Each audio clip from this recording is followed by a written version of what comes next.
ጽዋ ማህበር ይጠጣሉ ማለት ነው። ሲጠጡ ደግሞ ይዘውት የሚሄዱት ነው የሚጠጡት በቤተ ክርስቲያን በየቤታቸውን ቢያደርጉ አለ መታሰቢያ የሚያደርግ የሚበላውን ፈልገው እሺ ዝክሯን ይዘከረ ስዕልሽን ያሳለውን ሰው ያም ባይሆንለት ለተሳለው ስዕልሽ ሽቱ የረጨውን ሰው ሽቱ ያመጣውን በመዓዛ መለኮቴ አጣፍጠዋለሁ። መጽሐፍሽን የጻፈውን ያጻፈውን ስምሽን ስሙን በሕይወት መጽሐፍ እጽፍለታለሁ። ያም ባይሆን ያነበበውን ያም ባይሆንለት ሲነበብ የሰማውን የተረጎመውን መተርጎም ባይሆንለት ሲተረጎም የሰማውን ሁሉ የሕይወት ቃል አሰማልሻለሁ። በዕለቱ ዕጣን መጋረጃ ያመጣውን የመከራን እሳት አሻግርልሻለሁ ብሎ በመከራ ሁሉ ውስጥ ሆኖ ስምሽን የጠራው ሁሉን የፈጥኝ እርሰላል ብሎ ዛሬ ቃል ኪዳን ገባላት ለሁላ በመከራ ውስጥ ሆኖ አሉ ተሰቅሎ ሳለ ማለት ነው። ጻፈው ዮሐንስ ይሄንን ጻፈው። ይሄ ቢጫ ለባሽ ሰውዬ ከመናገሩ በፊት ዮሐንስ ጻፈው። ይሄንን ከመስቀሉ ግርጌ የነበረ ዮሐንስ ነበረ። ጌታ በመስቀል ላይ ተሰቅሎ ሳለ ነው ይሄንን የገባላት ብለዋል። አንዴ በመስቀል ላይ ሆኖ ነው ይሉናል። አንዴ ደግሞ በሰኔ 21 ቀን በመካነ መቃብሩ በጎልጎታ ስትጸልይ የጸለየችው ጸሎት ላይ ነው ይለናል። ሌላ ደግሞ በየካቲት በወርሃ የካቲት 16 ቃል ኪዳን የገባበት ቀን ነው ይላሉ። እኔ የምልህ ከመስቀሉም ግርጌ ይሁን የካቲት 16 የሚሆን ሰኔ 21 የሚሆን መጋቢት 27 የሚሆን አታምታታም ስለ እኔ ጋር እና ጠላሽን ያመጣ መታሰቢያሽን ያደረገ እና ጧፍ ዕጣን ዘቢብ ለቤተ ክርስቲያን የሰጣ ስሙን በሕይወት መጽሐፍ ጽፈዋለሁ ብሏል። በዛ መከራ ውስጥ ሆኖ ብሏሉ። ዮሐንስ 5 መጽሐፍ ሲጽፍ ለምንድን ነው ያልጻፈው?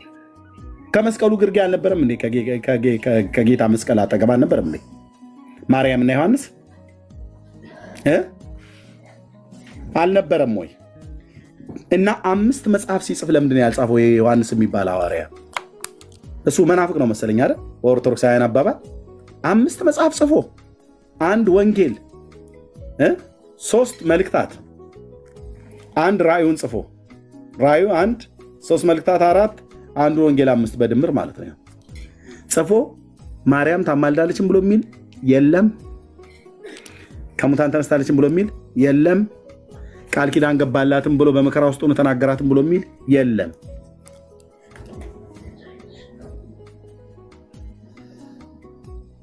ምድረ ሆዳም ለመብላት ብለው ማለት ነው። እኔም አብሬ ስበላ ነበር። ጌታ እግዚአብሔር ምሕረት አድርጎልኛል። ተስፋ ሰጠን መድኃኒዓለም ተክለ ሃይማኖት አባታችን አቡነ ተክለ ሃይማኖት አባታችን ከተቀበሩ ከ7 ዓመት በኋላ ከተቀበሩበት መቃብር ውሸት ነው። ከ7 ዓመት በኋላ አይደለም፣ ከ57 ዓመት በኋላ ነው።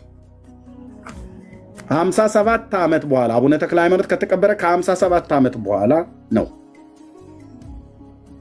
መቃብሩ ሲከፈት ምን እንደተገኘ ስማልኝማ።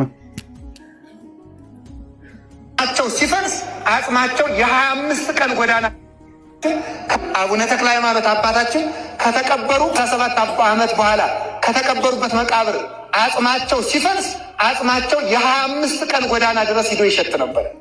በጎ መዓዛ ይሸት ነበር። ያንን ለማሽተት ሰው ሁሉ እየተራወጠ ሲደርስ አይነ ስውሩ ይበራ፣ ዲዳው ይናገር፣ ጆሮው ዲዳ ደንቆሮ የሆነበት ይሰማ፣ ሽባው ይተረተር ነበረ፣ ይፈወስ ነበረ። ምን እንደሚሰብኩ ይውለድ እዚህ ትውልድ 25 ዓመት ማን የ25 ቀን መንገድ አሉ። ቅድም ለክተኑ ነበር። ከአዲስ አበባ አስመራ 1080 ኪሎ ሜትር ተባለ። በዛ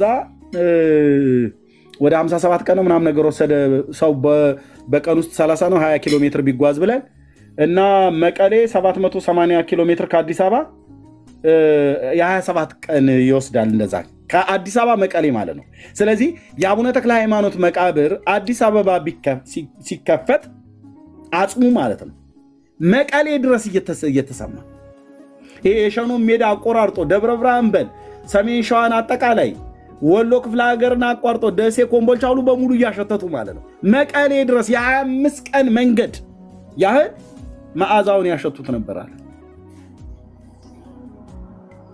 ይሄ ነው የሚሰበከው ለዚህ ህዝብ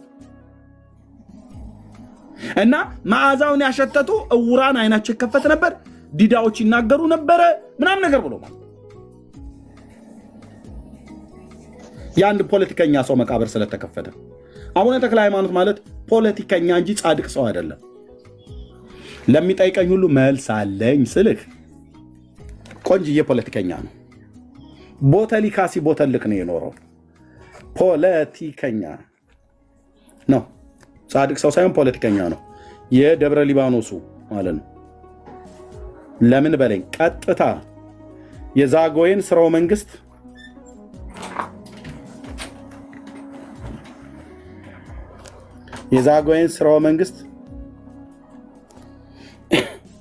አፍልሶ ለይኩኖ አምላክ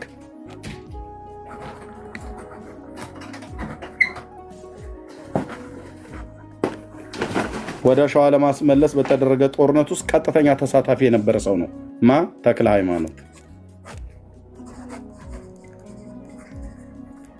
የቲሳው ማለት ነው። የደብረ ሊባኖስ አንቺ 7 ዓመት እግሩ ተቆረጠ ብለሽ የምትይው ጉድና ጅራት ወደ ኋላ ነው ይላል ብራዘርዬ።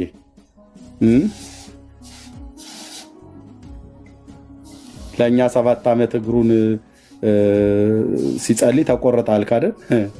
ከራያ ገበሬ ጋር ሲዋጉ በጦርነት ውስጥ እግሩ እንደተቆረጠ ስንቶቻችሁ ታውቁ ይሆን? አቤት ከእግሩ ቁራጭ ደግሞ ስጠኝ ምናምን ነገር ብለብትል አልሰጥህም ብለዋል። ራሱ በራሳችሁ መጽሐፍት ላይ ማለት ይሄን ተናግሬ ይሰጣለሁ።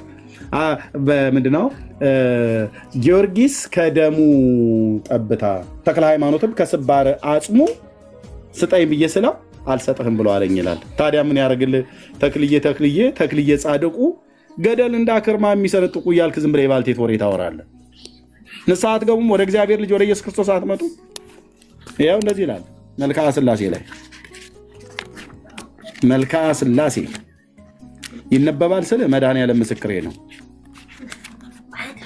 ጌታ በዓላማ ነው በዛ ቤት ያሳለፈኝ። ያው እዚህ መልክዓ ሥላሴ ላይ እንደዚህ ይልልሃል። ተረት ያነሳው የለ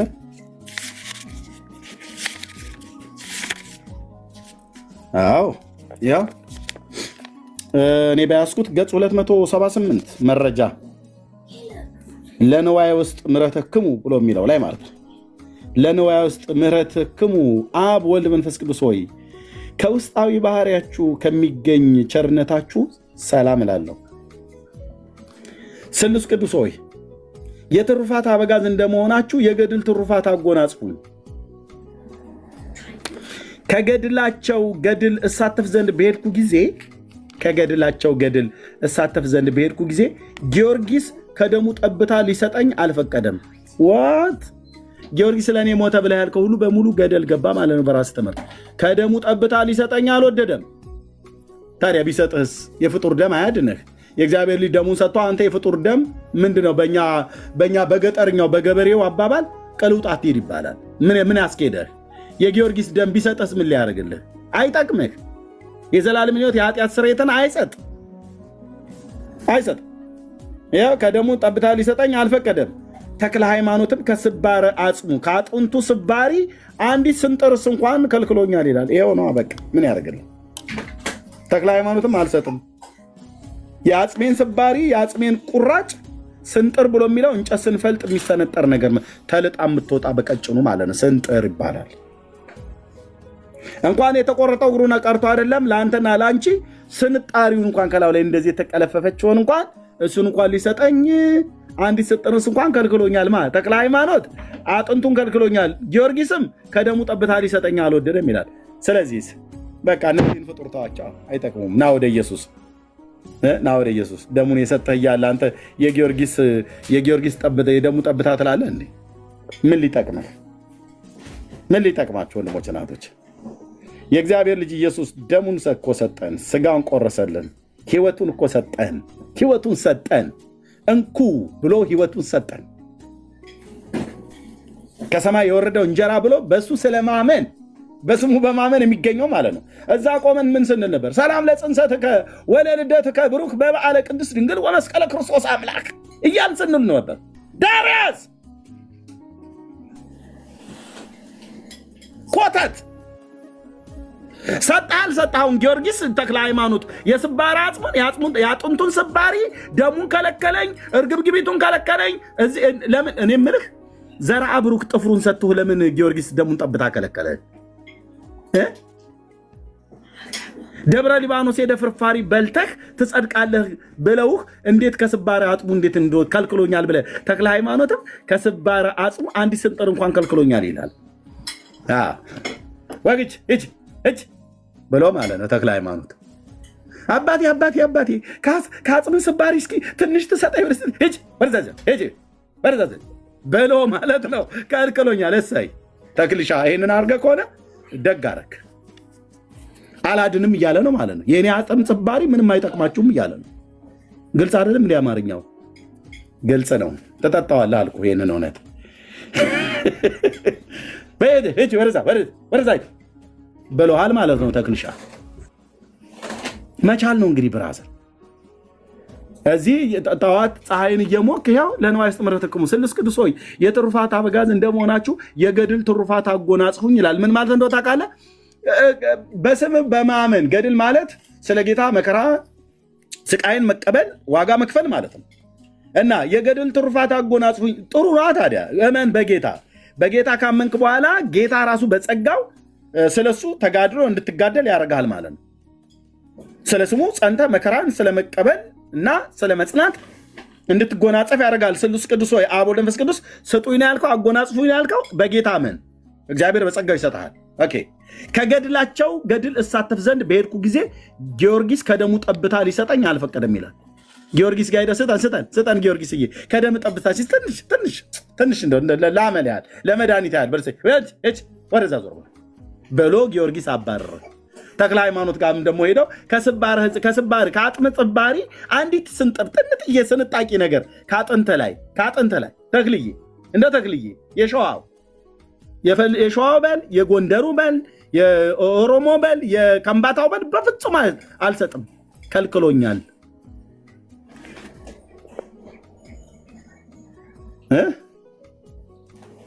ተክለየ ጻድቁ ይልላል። ጠዋት ነሳና ህዝቤ አንተ ትውልድ መጽሐፍ ቅዱስ አታነቡም ወይ? ክርስትና በቃ ስለ ተክለ ሃይማኖት እግር ስባሪ ስለ ደሙ ጠብታ ምናምን መስበክ ሆነ። ሐዋርያቱ የቱ ጋር ነበረ ስለ ሌሎች አባቶች ደም መፍሰስና አጥንት መሰበር ምክንያት ተናግረው በሳቸው አባት ብታምኑ በአጥንታቸው ብታምኑ በደማቸው ጠብታ ብታምኑ ብለው የሰበኩት?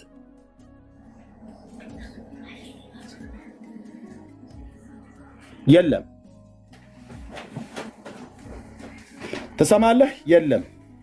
ጊዮርጊስም የደሙን ጠብታ ይስጥህ፣ ተክለ ሃይማኖትም የአጥንቱን ስባሪ አልሰጠም። ሲጀምር አልሰጠም፣ ከለከለኝ ነው የምለው። ጊዮርጊስም ከለከለኝ፣ ተክለ ሃይማኖትም ከለከለኝ ይላል። እኔ የምልህ እነዚህ ስስታም ስለሆኑ እንዴ የማይሰጡት? ዘርአ ብሩክ ጥፍሩን ሰጥቶኛል ብላችሁ አልነበረም እንዴ? ፀጉሩና ጥፍሩን የዘርአ ብሩክ ሰጠን እኮ ብላችኋል። ዘርአ ብሩክ ጥፍሩና ፀጉሩን ከሰጣችሁ ጊዮርጊስና ተክለ ሃይማኖት ደምና አጥንታቸውን ለምን ከለከሏችሁ?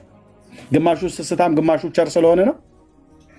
የሁሉም አይጠቅማችሁም። የዘርአ ብሩክም ጥፍር አይጠቅምህም፣ የጊዮርጊስም ደም አይጠቅምህም፣ የተክለ ሃይማኖትም የአጥንት ስባሪ አይጠቅምህም። የሚበጅህ የሚበጀን የሚያድነን የተቀባው የአብ ልጅ ጌታ ኢየሱስ ክርስቶስ ነው። በስሙ ንስሐና የኃጢአት ይቅርታ የሚገኘው በእርሱና በእርሱ ብቻ ነው። አለቀ። ስጋ ለባሹን ክንዱ የሚያደርግ የተረገመው ነው ብሎ ያለው። በስጋ ለባሽ ትታመናለህ እንደ አንተ? ስጋ ለባሽን ትደገፋላችሁ? ወንድሞች ናቶች ምን ያደርግልሃል? አሁን የጊዮርጊስን ደም ጠብታ ስጠኝ። ቀይ መስቀል ሰራተኛ አይደለህ አንተ? ምን ያደርግልሃል?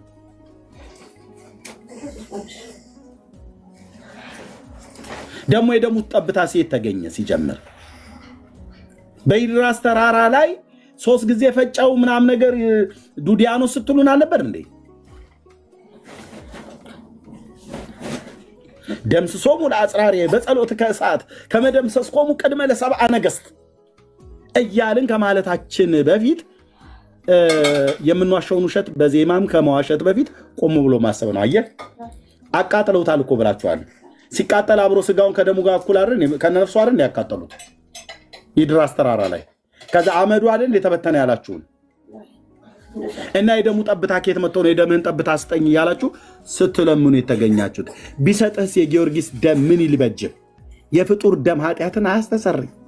ምን ይጠቅማል ብራዘር?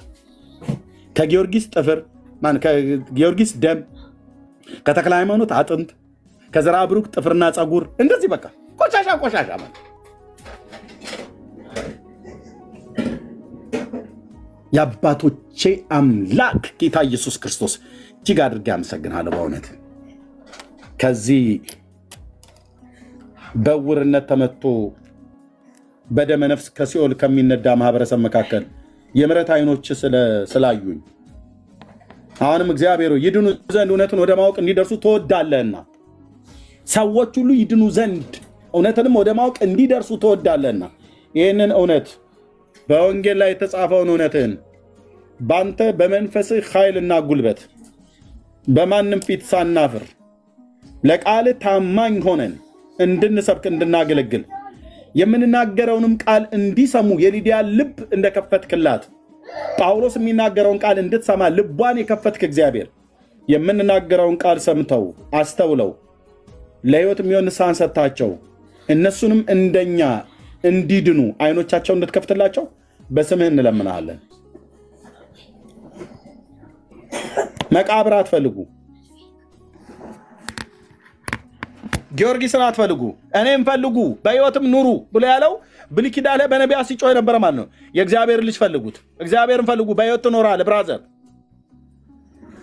አንተ የተክለ ሃይማኖት አጥንት ትፈልግልኛለህ? ምን ይጠቅማል ብራዘር? የአንድ የተራ ሰው አጥንት ምን ይጠቅማል? የፍጡር ደም ትፈልጋለህ? የእግዚአብሔር ልጅ የዳዊት ልጅ ደሙን አፍስሶ ቀራንዮ ላይ አልበቃ ብሎ ሆነው የኢየሱስ ደም የጊዮርጊስን ደም ጠብ አርግልኝ ያልክ ጠዋት ፀሐይ የሞከ ይህንን የምታነበው አይበቃም? የአማኑኤል ስጋው የአማኑኤል ደሙ ለእኔ ግን በቂ ነው። ለወንድሞቼ ለወንጌላውያን አማኞች በቂ ነው። በቂ ከበቂም በላይ ነው። የኃጢአታችንን ስርየት ያገኘንበት ቅዱስ ነውር የሌለበት የእግዚአብሔር ልጅ ደም የሕይወታችን መሰረት ነው። የሕይወታችን መሰረት ነው። ቅዱስ ስሙ ለዘላለም ይባረክ። ስለዚህ ጌታን ፈልጉ በሕይወት ትኖራላችሁ። ኢየሱስን ፈልጉ በሕይወት ትኖራላችሁ። ይህም ብዬ ላለው ጸጋና ሰላም ይብዛላችሁ። ተባረኩ። ወንድምነ ዳንዬ መጥቷል የሚለው ነገር ካለ በውና አይ ቲንክ ኤርሚ ካናዳ ስለሆነ ያለው ሌሊት ነው መተኛት ካለበት ጊዜው እንዳልወስድበት። ወንድምነት እንኳን ደህና መጣህ የምትለው ካለ በልና እንጨርሳለን።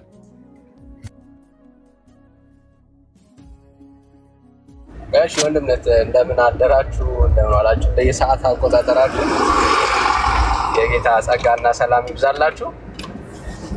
ሰላም ብያለሁ። በቂ ነው ወንድምነት፣ አንተ ከተናገርከው ላይ መናገር አያስፈልግም። ኢየሱስን ይመልከቱ ነው ተስፋችን፣ እሱ ነው። ኢየሱስን ይዩት ነው ወንድምነት። ጥሩ አድርጋ አስቀምጠዋል። ጸጋ ይብዛልህ። ተባረክ ብራዘር።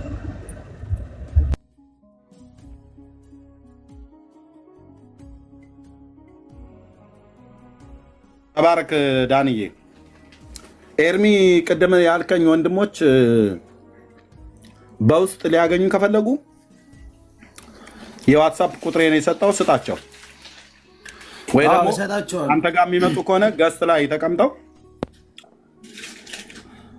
የትኛውንም ጥያቄ ቢጠይቁ ልመልስላቸው። እኔም ወንድሞቼም ዝግጁ ነን። በሌላ ቀን ቀጥራቸው ገስት ላይ ገብተው ይጠይቁን፣ በትህትና እንመልስላቸዋለን። እሺ ከታችም ነበሩ። አሁንም ራሱ እኮ ከታች ቁጭ ብለው እየተከታተሉ ነበርና ምናልባት በውስጥም ጠይቃሉ ብዬ አስቤ ስለነበረ ነው። ሁሉም ሰው ወደ ጌታ መምጣት ይፈልጋሉ። እውነታውም ገብቷቸዋል። ሲጀመር እውነታውን አውቀውታልኝ። ከምንም በላይ መጽሐፍ ቅዱስንም አንብቡ እያልኳቸው ነበር በተቻለ መጠን። እነሱም እያነበቡ ነው መጽሐፍ ቅዱስን እና አንድም ሁለትም ሶስትም ጠይቀው የነበረ እሱን ደግሞ እኔ መመለስ አልችልም። ያው ገና እየተማርኩ ነው። ዛሬም ትምህርት ላይ ነው የነበርኩኝ ባለፈው የሰጠኝ ስልክ ቁጥር ማለት ነው ከተክሉ ጋር የተማርክ ነው? ጀመረልህ? ጀምረናል። በዙም እያወራን ነው። ዛሬም ትምህርት ነበረን። ጎበዝ፣ እንዳታቋርጥ። ወንጌላዊ ተክሉ ነው፣ እውነተኛ አገልጋይ ነው፣ ያስተምርህ። እነዚህ ወንድሞች እኔም ባገኛቸው ደስ ይለኛል። ሶሪ ባገኛቸው ደስ ይለኛል። አንተ ቤት ወይ ቅጠራቸውና ደውልልኝ፣ ና በለኝ፣ እመጣለሁኝ። እዚሁ መጥተው እነሱ ገብተው ይቅርታ መጠየቅ ይችላሉ።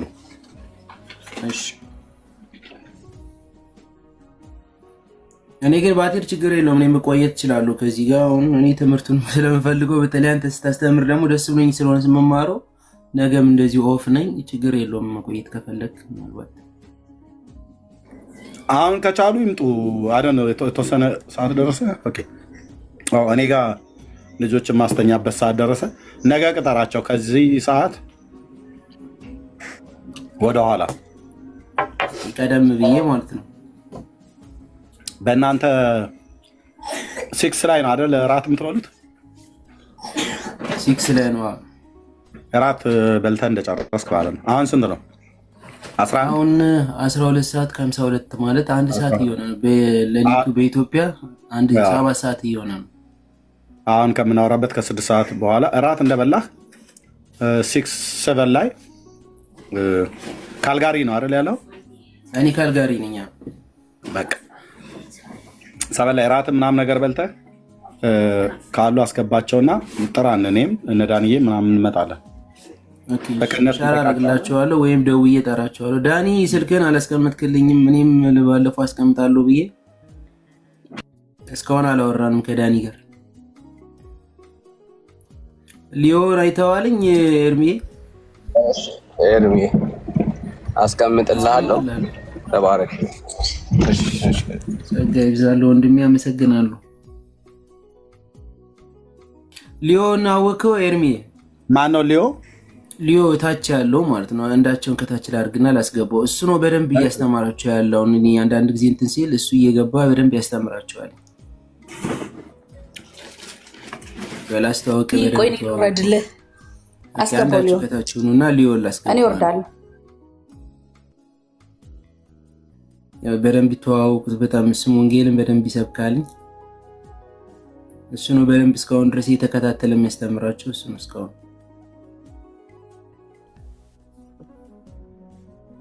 ሊዮ አለው ስራ ስለያዝኩኝ ብዙም አልተመቸኝም።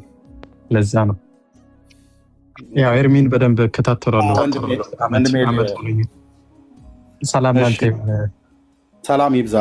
እንተዋወቃለን በደንብ ያው እኔ በደንብ አውቃለሁ። ሞስት 1 ዓመት ይሆናል ብሎ አድርጌ በጣም እከታተላለሁ።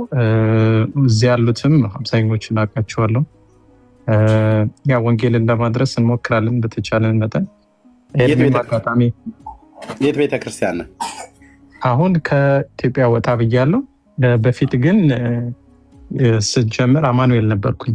አማኑኤል ወደ እስጢፋኖስ አካባቢ ያለ እዛ ነበርኩኝ። ከዛ ወደ ሙሉ ወንጌል ነው የሄድኩት፣ ወደ ፈረንሳይ ለጋሲዮን። ለፈረንሳይ ሙሉ ወንጌል ማለት ወደ ቤላ መታጠፊያው ጋር ያለው ነው። ወደ ቤላ መታጠፊያ እዛ እሄዳለሁ። ግን ወደ ኪዳነ ምሕረት የሚባል ምናልባት ካወቀው ስንጀምር እዛ እያለው ነቢይ ኤርሚያስ የሚባል ነበረ። ከሱ ጋር ነበርን ስንሰራ የነበረው። ከዛ ከሀገር ስወጣ ቋሚ የሆነ አሁን ላይ መናገር የማትፈልግበት ቦታ ነኝ ያለሁት። ሰዎች ቶሎ እንዳያገኙ ስለምፈልግ ከአንዳንድ ከምሰራቸው አንጻር አሁን እዚህ ባልነግሮ ደስ ይለኛል። አወራለሁ፣ ችግር የለም። በውስጥ እናውራ። ለምደን ብየምልህ ኤርሚንና ሌሎችንም ወንድሞች ከእነሱ ጋር የምትነጋገር ከሆነ ታውቃለህ፣ አሳሳች የሆኑ ሰዎችና ቤተ እምነቶች አሉ፣ እንደነ ኦንሊ ጂሰስ ማለት ነው። አይ ነው እንደነሱ አይነት ኮንክ አልፈቅድልም እነዚህ ወንድሞች ጋር ህብረት እንድታደርግ ማለት ነው። ምክንያቱም ሰዎች ከዳኑ በኋላ በእውነተኛ ትምህርት ማደግ አለባቸው። በውስጥ እናውራና አሁን የነገርከኝ ቤተክርስቲያናት ጤናማ ናቸው፣ የኛዎቹ ናቸው። አሁን አንተ ያለህበትን በውስጥ እኔን ካወራኝ እኔ ኪፕ አድርጌ ይዝላለሁ። ካገለገልካቸውን ታገለግላቸዋለህ። ያው ለትውልዱ መጠንቀቅ አለብን። በትክክል ያው እኔም እዚህ ላይ ፕላትፎርም ላይ የምሰራው ከኦኒ ጂሱሶች የሚመጣ ትምህርቶች ላይ ነው አብዛኛውን የምሰራው። ከነሱ ጋር ወንድሞች አሉ እዚህ በቲክቶክ ህብረት የምንሰራ። አጋጣሚም ኤርሚንም ያገኘሁት እንደዚሁ ጓደኛሞቾች ነን፣ ኦልሞስት ዓመት ይሆነናል። በዛ ነው ወንጌልን ትንሽ ሼር ለማድረግ የሞከርን። ከዛ ኤርሚም ተቀብያለሁ ምናምን ነገር ኤርሚ ጋር ነበርኩ ሲል ደስ አለኝ በጣም። እግዚአብሔር ይመስገን። እናወራለን በውስጥ ኤርሚ። ቴንክ ዩ ወንድሜ ተባረክ። ፎሎ ባክ መልሼልሃለሁ። ስልክህን ቀምጥልኝ እንደዋወላለን። ቴንክ ዩ። መልካም እሺ። ኦኬ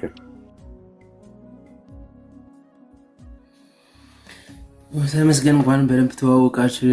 እሱ ነው ከብዙ ጊዜ ከቤት ተቀምጦ ስከፍት ጀምሮ እየተከታተለ ጥያቄዎችም ሲኖራቸው እያንዳንዶችን የእግዚአብሔርን ቃል በደንብ አድርጎ እየገለጸ ያስተምራቸዋልኝ በተቻለው መጠን። ስለተዋወቆቹ ደስ ሚል። ዳኒን ተዋወቀው ሊሆዬ። ዳኒም እሱን መጀመሪያ ስከታተለው የነበር ነው። 2 ዓመት ተከትዬ ነው ኤርሚያስን ብዙ ወንጌልን የተማርኩት። ዳኒ ሳይበ ነው። ዳኒም አውቀዋለሁ አብረው ስለሚገቡ አብሮ ነው የሚገቡ ብዙ ጊዜ። እሱ ቤኪ ኤርሚ በደንብ አውቃቸዋለሁ። ፓስተርዬንም አውቀዋለሁ። ከእሱ ጋር አብረን ስናወራ ነበረ። ፓስተር አለሙ ሰላም ብያለሁ። ዳኒ እሺ ሰላም ብራዘር፣ ሰላም ብያለሁ። ጸጋና ሰላም ይብዛልህ። ተባረክ። ያው ወንድምነት ያለው ለመጠንቀቅ ያክል ነው፣ ሰዎችን አሳልፎ ላለመስጠት። ብዙ ጊዜ ራሳቸውን ደብቀው ነው ፕሬዘንት የሚያደርጉት የሐሰት አስተማሪዎች እና በግልጽ ማንነታቸውን ኦፊሻሊ አያሳዩ ምናምን እና ኮንሰርኑን በደንብ ትረዳዋለህ ብዬ አስባለሁ። ጄኒውን የሆነ አገልጋይ ይህንን ኮንሰርን በደንብ ነው የሚረዳው። ምክንያቱም እዚህ የነፍሳትን ኬዝ ነው የምናወራው እና በሐሰት ትምህርት ሰዎች እንዳይጠለፉ ከመጠንቀቅ አንጻር ነው። ተባረክ። ጸጋ ይብዛልህ። ተባረክልኝ ብራዘር፣ ስላገኘው ደስ ብሎኛል። አሁን በደንብ አውቃለሁ የሰዎች ኮንሰርን ነው የኔም ራሱ ነው። ከምሰራው ከዚህ ላይ ካለው አብዛኛውን ስራ እዚህ ላይ ባልሆንም የተወሰነ ግን ሰዓት ሲኖረኝ ገባና ትምህርቶችን እሰማለሁ፣ ለማስተማር ሙከራ አደርጋለሁ። የእናንተም የሚያሳስባችሁ እኔ ጋርም አለ ለማለት ነው። ከኤርሚ ጋራ በደንብ እናወራለን ብዬ ተስፋ ይኖረኛል። ያለውበትን ቦታ የትኛው ቸርች እንደሆነ በደንብ ከሱ ጋርም ስልክ ተለዋውጠን እናወራለን። የተወሰኑ ሰዎች አሉ የሚያውቁኝ፣ በአካል ግን የሚያውቀኝ ሰው እዚህ እኔ እንጃ አይመስለኝም። በአካል የሚያውቀኝ ሰው ያለ አይመስለኝም። ይሄን ለማለት ነው።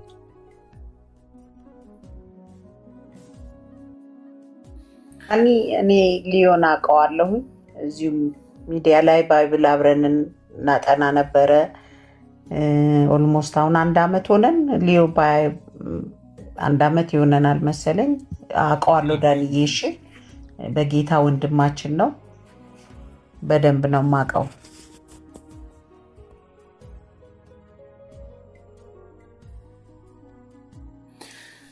እግዚአብሔር ይመስገን። ኤርሚዬ በጣም ስለመጣ በጣም ደስ ብሎኛል። ቅድም የሆነ ልጅ የሰፈረ ልጅ ነኝ አብረን ያደግን አውቃለሁ እያለኝ ብዙ ጥያቄ የጠየቀ ነበር። እኔም የተማርኳቸውን ምናምን ነገር እየነገርኩት ነበረ። አንተ መጠህ በደንብ አስረድተው ገብቶት ነው የሄደ። አይተሃል አይደለ? ቅድም መጀመሪያ እየጠየቀኝ የነበረው ልጅ ማለት ነው። ኤኒዌይስ ስለመጣችሁ በጣም ደስ ብሎኛል። ጥያቄዎችን በውስጡ ይጽፍልሃለሁ። እነሱን ደግሞ ነገ ቀጥራቸዋለሁ። ሲመጡ እደውልልሃለሁ። ኤርሚ ዳንዬ ስልኬን አስቀምጥልሃለሁ ወንድሜ።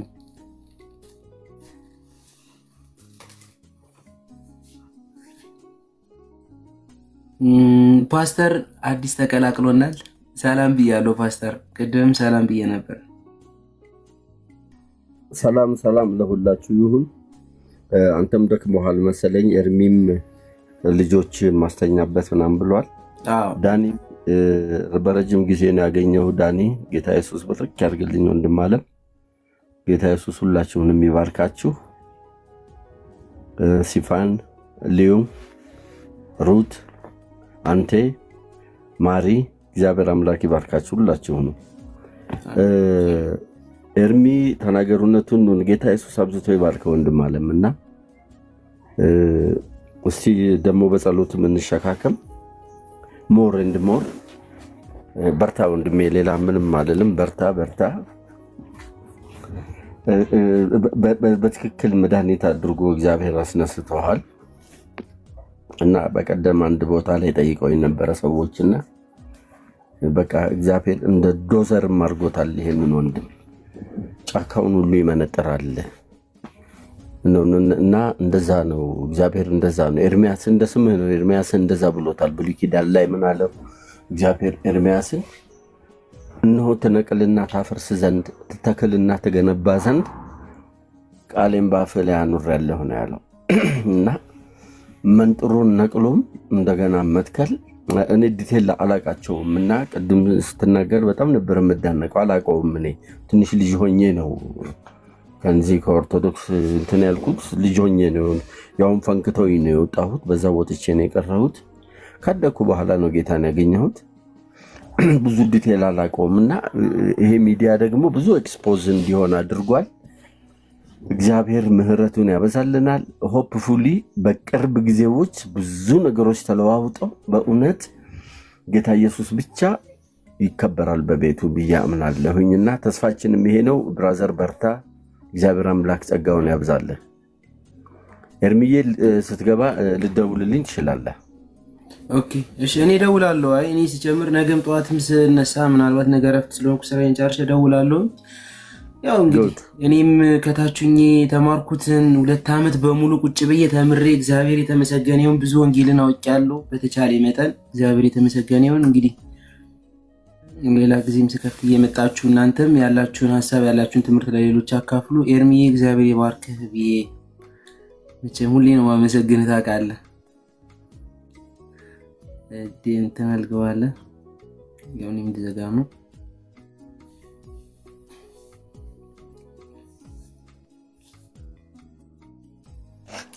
ወይ ቃል ለያችሁ ነው። እኔ ተባረኩ። ነገ ወይ እንደዚህ እንገናኛለን። ጌታ ይፈቅድ። ጸጋ ይብዛላችሁ ሁላችሁ። ሰላም ሁኑ። ልጆቼን ማስተኛት ስራ አይደል ይፈርድ እና ያን ሰው ደግሞ እንዲናድር ማድረግ ይሄ ደግሞ ይሄኛውን ማናደድ ምናምን ነገር ስለሚኖር እነዚህ ነገሮች ትንሽ ለአንተ እንድነግርህ አልችልም። አንተ ጋባሉን ታውቀዋለህ። በዛ መልኩ አይቼ ይሄን ነገር እንትን እንድትል ነው። ተቀብያለሁ ብራዘር፣ ቴንኪው ኤርሚ፣ አመሰግናለሁ። ላለን የሰላም ውይይት እግዚአብሔር አዝልቀው። ያው ምክንያቱም ያው ጥሩ ነገር ተናግረናል። አመሰግናለሁ በጣም። ያ ችግር የለውም። ቴንኪው ወንድም፣ በጣም ነው የማመሰግነው። ቤካ የወንድምነት ቴንኪው። ሰላም በልና የምትለው ነገር ካለ በና እኔም ልጆቼን ላስተኛ ጨርሻለሁ።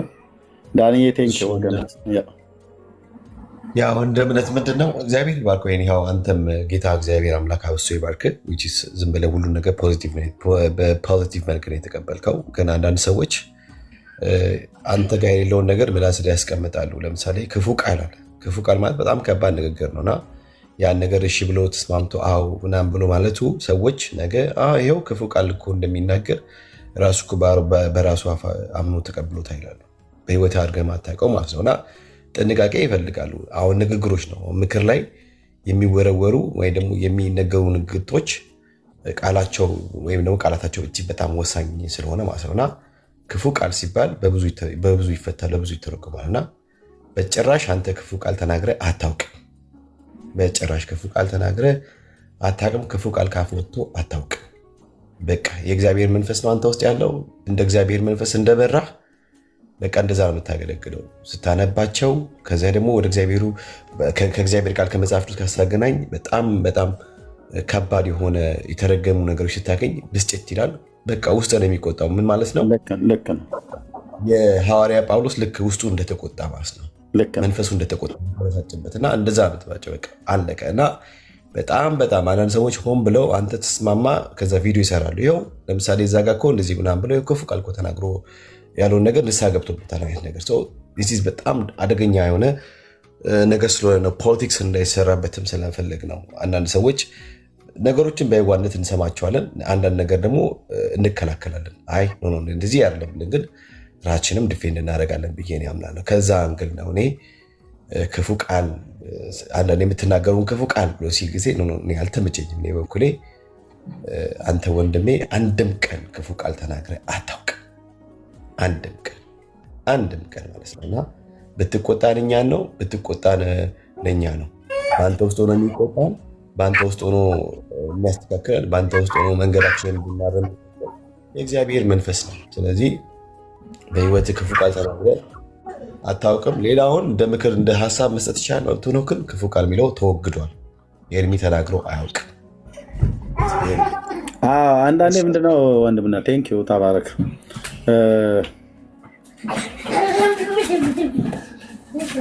አንተ ለመልካም ነገር የተናገርከውን ሰዎች በተለያየ አይነት አረዳድ ይረዱታል። ለመልካም የተናገርከው አንተ ሞቲቭን የሚያውቅ እግዚአብሔር ነው። ሰዎች ግን አይረዱም እና ግድ የለም። እኔ በደለኛ ሆኜ ወንድሞችና እህቶች ይዳኑ። ሰዎች እንደዚህና እንደዛ ሊያደርጉ ይችላሉ፣ ምናምን ነገር የፈለጉትን ያደርጉ። ህይወቴም ድካሜም ብርታቴም በእግዚአብሔር ፊት የተገለጠ ነው።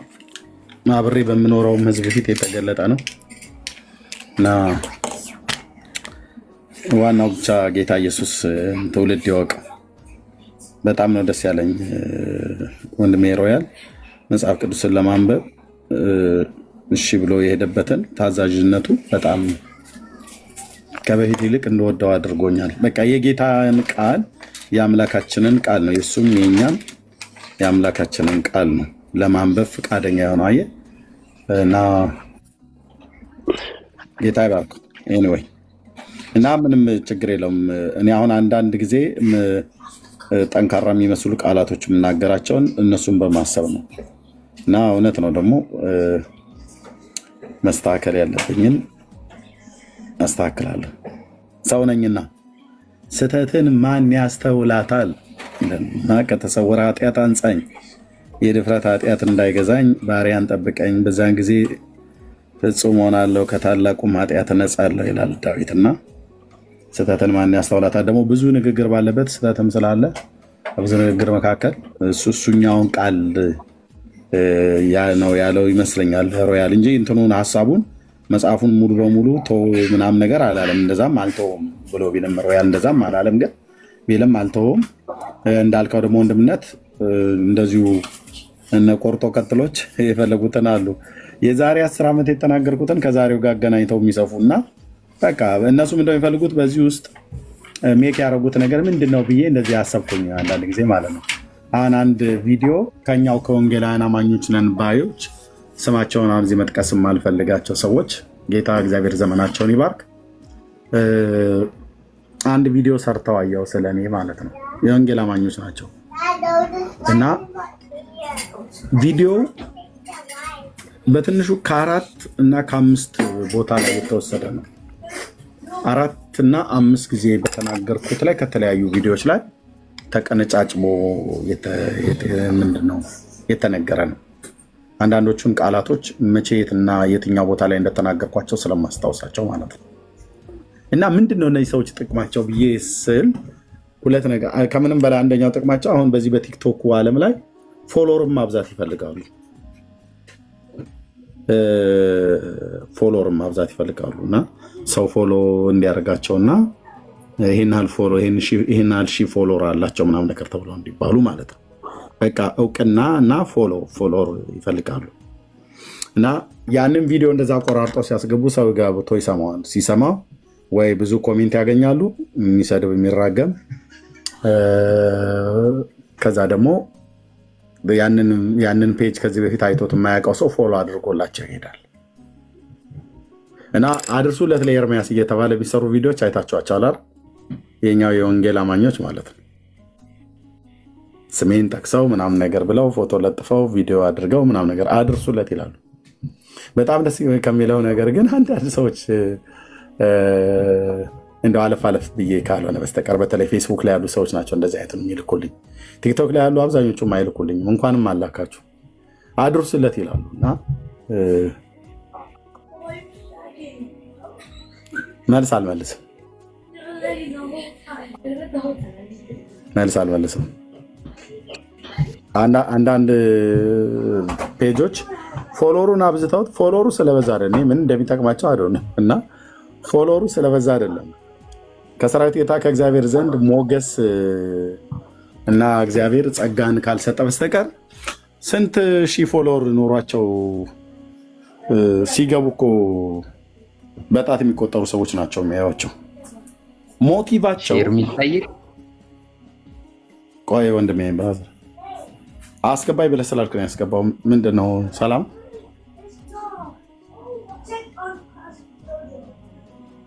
እርግዝና ይጠይቅ። እኔ እንዴት አይነት ስም ነው እንደምትጠቀሙት ወገኖች? አሁን እንደዚህ ብዬ ብል ስድብ ነው ምነው ነገር ብሎ ሊሉ ይችል። እሺ እርግዝና ምንድን ነው? የእርግዝና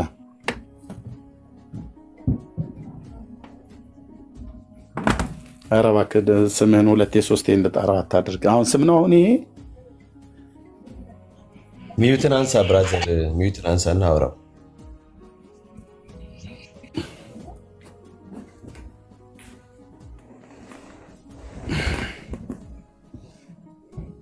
ወንድማችን የእርግዝና ወይ እየሰማው ነው እንትን ስለሆነ ነው የእርግዝና መረጃ መስጫ ቻናል ሆኖ ነው። ይቅርታ 2 ጥያቄ ልጠይቅ ኤርሚ በርዕስ ዙሪያ። አንደኛ ሉቃስ 9 ላይ ያለውን እና ሉቃስ 16 ላይ ያለውን ሉቃስ 16 ከቁጥር 22 እስከ 23 በትክክል ከመለስክልኝ እርግጠኛ ሆኜ ጽፌልሃለሁ። መቼም ቅድም ዳንኤል ትንሽ እየሰደበን ስለነበረ ነው። አንተ ትንሽ ተረጋግተህ ነው። ኧረ ዳንኤል አይሳደብ ነው የምታወራ። እናመሰግናለን። ይሄ ደግሞ ወሳኝ ነው ለኛ። ምክንያቱም እሺ ኦርቶዶክስ እና ጴንጤ ጋር ምን አይነት ዲፍረንስ አለ? ተሳስተን ከሆነ ታርመናል ማለት ነው። የሞቱ ሰዎች አያማልዱም ወይ አይሰሙም ጸሎታችሁን የሚል አለ። ሉቃስ 9 እና 16 ላይ ያገኘሁት አንደኛው ሉቃስ 9 ላይ ሙሴና ኤልያስ ኢየሱስ ክርስቶስን ሙሴ ከሞተ ብዙ ዓመቱ ነው፣ ግን በሰማይ ሲያወራው ነበር ይላል። ሉቃስ 16 ላይ ደግሞ አብርሃም በቅፉ አልዓዛር ሲሞት በቅፉ አስደርጎ ሲያወራው ይታያል። ሙታን አይደሉም ብለን ነው እኛ ምናምነው ወደ ሰማይ ከሄዱ በኋላ። ስህተት ከሆነ አርመኝ እኔ ብቻ ከማወራ። ለዛ ነው ምን ጸልይ ወደ እነሱ። ያ ማረጋችን ስህተት ነው እንዴ ነው ጥያቄ። እስቲ እሺ አሁን ወደ ጠቀስካቸው አባቶች ጸሎት ያቀረበ ሰው አለ? ወደ ሙሴ ጸሎት አሁን የጸለየ ሰው አለ ከሞተ በኋላ? ኦኬ ወደሱ መስመር መሄድ እችላለሁ፣ ግን ይሄኛው የሞቱ ሰዎች እናንተ ሙታን ናችሁ ብሎ አይደል ፕሮቴስታንት የሚያምነው? አይሰሙም አያዩም ምናምን ብሎኛል ጓደኛ የሆነ ጊዜ። በዚህ ይሄን አንስቼለት መልስ ስላልሰጠኝ ነው። ምናልባት አንተ ሞር አንብቤ ያለው ስላልክ ለምን ሙሴ ያንን ክርስቶስ የሚያደርገውን ሁሉ ሲናገር ነበር። በምድር አንተ እንዴት አደርጋለህ ምናምን የሚለውን ፓርት አውጥተው ከሆነ ይኸው እሱ ላይ እንዴት ሊናገር ቻለ? ከብዙ ዓመት በኋላ አውቀዋለሁ። ልሌ የፈለኩት ሙሴና በእሱ ተንተርሽ ሊድል ነው። አሁን ያልኩን ልብ ለስማኝ። ሙሴና ኤልያስ ለጌታ ተገልጠዋል። የተገለጡበትም ደግሞ ዋነኛው ፐርፐዝ አለ፣ ዋነኛው ዓላማ ማለት ነው። ትልቅ ዓላማ አለ፣ ትልቅ አጀንዳ አለ። የተገለጡበት ምክንያት ማለት ነው። ተገልጠው ምንድን ነው ያሉት? መገለጣቸው ለምንድን ነው ያስፈለገው? ምን ሊያረጉለት ነው? ምን ሊሉ ነው ብሎ የሚለውን ስናይ እነዚህ 2 የብሉይ ኪዳን ታላላቅ ነቢያት የተገለጡት ሙሴ ሕጉን ወክሎ ነው፣ ኤልያስ ደግሞ ነቢያትን ወክሎ ነው የተገለጡት። ኦኬ ፐርፐዝ አለው ማለት ነው የተገለጡበት። ሕጉና ነቢያቱ ምን ነበር ብሎ የሚሉት? ስለ ጌታችን ስለ ኢየሱስ ክርስቶስ ምን ነበር ብሎ የሚለው? ሕጉና ነቢያቱ ክርስቶስ ለሰው ልጆች በደልና ኃጢአት እንደሚሞት በሙሴ ሕግና በነቢያት በመዝሙራት የተጻፈ አለ እና እነዚህ ሕጉና ነቢያቱን ወክለው የመጡ ነቢያት ወደ እነሱ ከዛ በፊት ኦልሬዲ ኤልያስ እንኳን አልሞተም። ሙሴ ነው የሞተው። ሙሴ በስጋ ሞቷል እና ተቀብሯል። አብርሃምንም 16 ላይ ደግሞ እኔ ምን መሰል የፈለኩት ፐርፐዛቸው ልክ ነህ፣ ግን የፈለኩት እኛ የክርስቶስ ሞትን ትንሣኤውን በሚመስል ትንሣኤ ደግሞ እንነሳለን። ከሞትም በኋላ ገና ወደፊት ሳይሆን እኔ ማስበውን ነው። አንተ ተሳስተሃል በለኝ ከተሳሳኩ። ሞታችን እሱን የሚመስል ከሆነ ስንሞት መንፈሳቸው ቅዱሳን የክርስቶስ ትንሣኤ አይነት ነው። የክርስቶስ ሞት አይነት ልክ ክርስቶስ ከሙታን እንደተነሳው እዛም በሰማይ ያለው ለዛ ነው። አብርሃም ታዲያ በሲኦል አልዓዛርን ኬት መጣ እያልኩ እየጠየቅኩ እኮ ነው። እንደ አንድ ኦርቶዶክስ የሞተ ሙት ነው ውሻ ነው ምናምን እንደምንለው ከሆነ በሰማይ በሲኦል ሆኖ አልዓዛርን አየው ምናምን የሚል ነገር እንዴት ሊጻፍ ቻለን ነው የፈለግኩት። ሙታን አይደሉም፣ ዝም ያሉ ጸጥ ያሉ በምድር የሚካሄደውን ነገር አያውቁም የሚባሉ ናቸውን ነው ጥያቄ። ኦኬ አብርሃም በዚህ ምድር ላይ ስለሚሰራው ነገር ያውቃል ነው እውቀት አለው ነው ብለህ የምትለኝ? እኮ ስለ ክርስቶስ ስለሚያደርገው በምድር ላይ ስለሚያደርገው ሲያወራ ነበር ይላል። አብርሃም ደግሞ 16 ላይ አንዱንም አትይዘው። ቀደም የሉቃስ 9ን ሳልጨርስልህ ስለ ነቢያቱ አቋረጥከኝና አብርሃም ጋር ሄድክ። የሞቱ ስለሆኑ ነው እኔ ፈለግኩት። እኔ መቻል ሳይሆን መቼ እኛ አልሞቱም እኮ ብለን አላለም። ኤልያስ ነው ያልሞተው። ሞተው ምንም ፐርፐዝ የላቸውም፣ በቃ አፈር ናቸው። እንደዛ ነው ያስረዳኛ ፕሮቴስታንት ጓደኛዬ። በዚህ ዙሪያ እንዴት ሊኖሩ ቻሉ ታዲያ? በሰማይ እንዴት ታዩ? ኢያሱ ሁሉ አብርሃም አሁን ታዲያ ሞቶ አብርሃም አሁን መቃብሩ በኢየሩሳሌም እንዳለ አታውቅም? ኬብሮ አይኖ መንፈሱሳ ሰው እኮ አይደል እንዴ? መንፈስ በስጋ ነው። ቆይ እንደማመጡ ፕሊስ። ሞተው አፈር አልሆኑም ብሎ ስትል አንተ አብርሃም አፈር አልሆነም ነው የምትለው? ኖ በመንፈስ ነው እኮ የሚያገለግሉን ብለን የምናምነው ብለን ነው።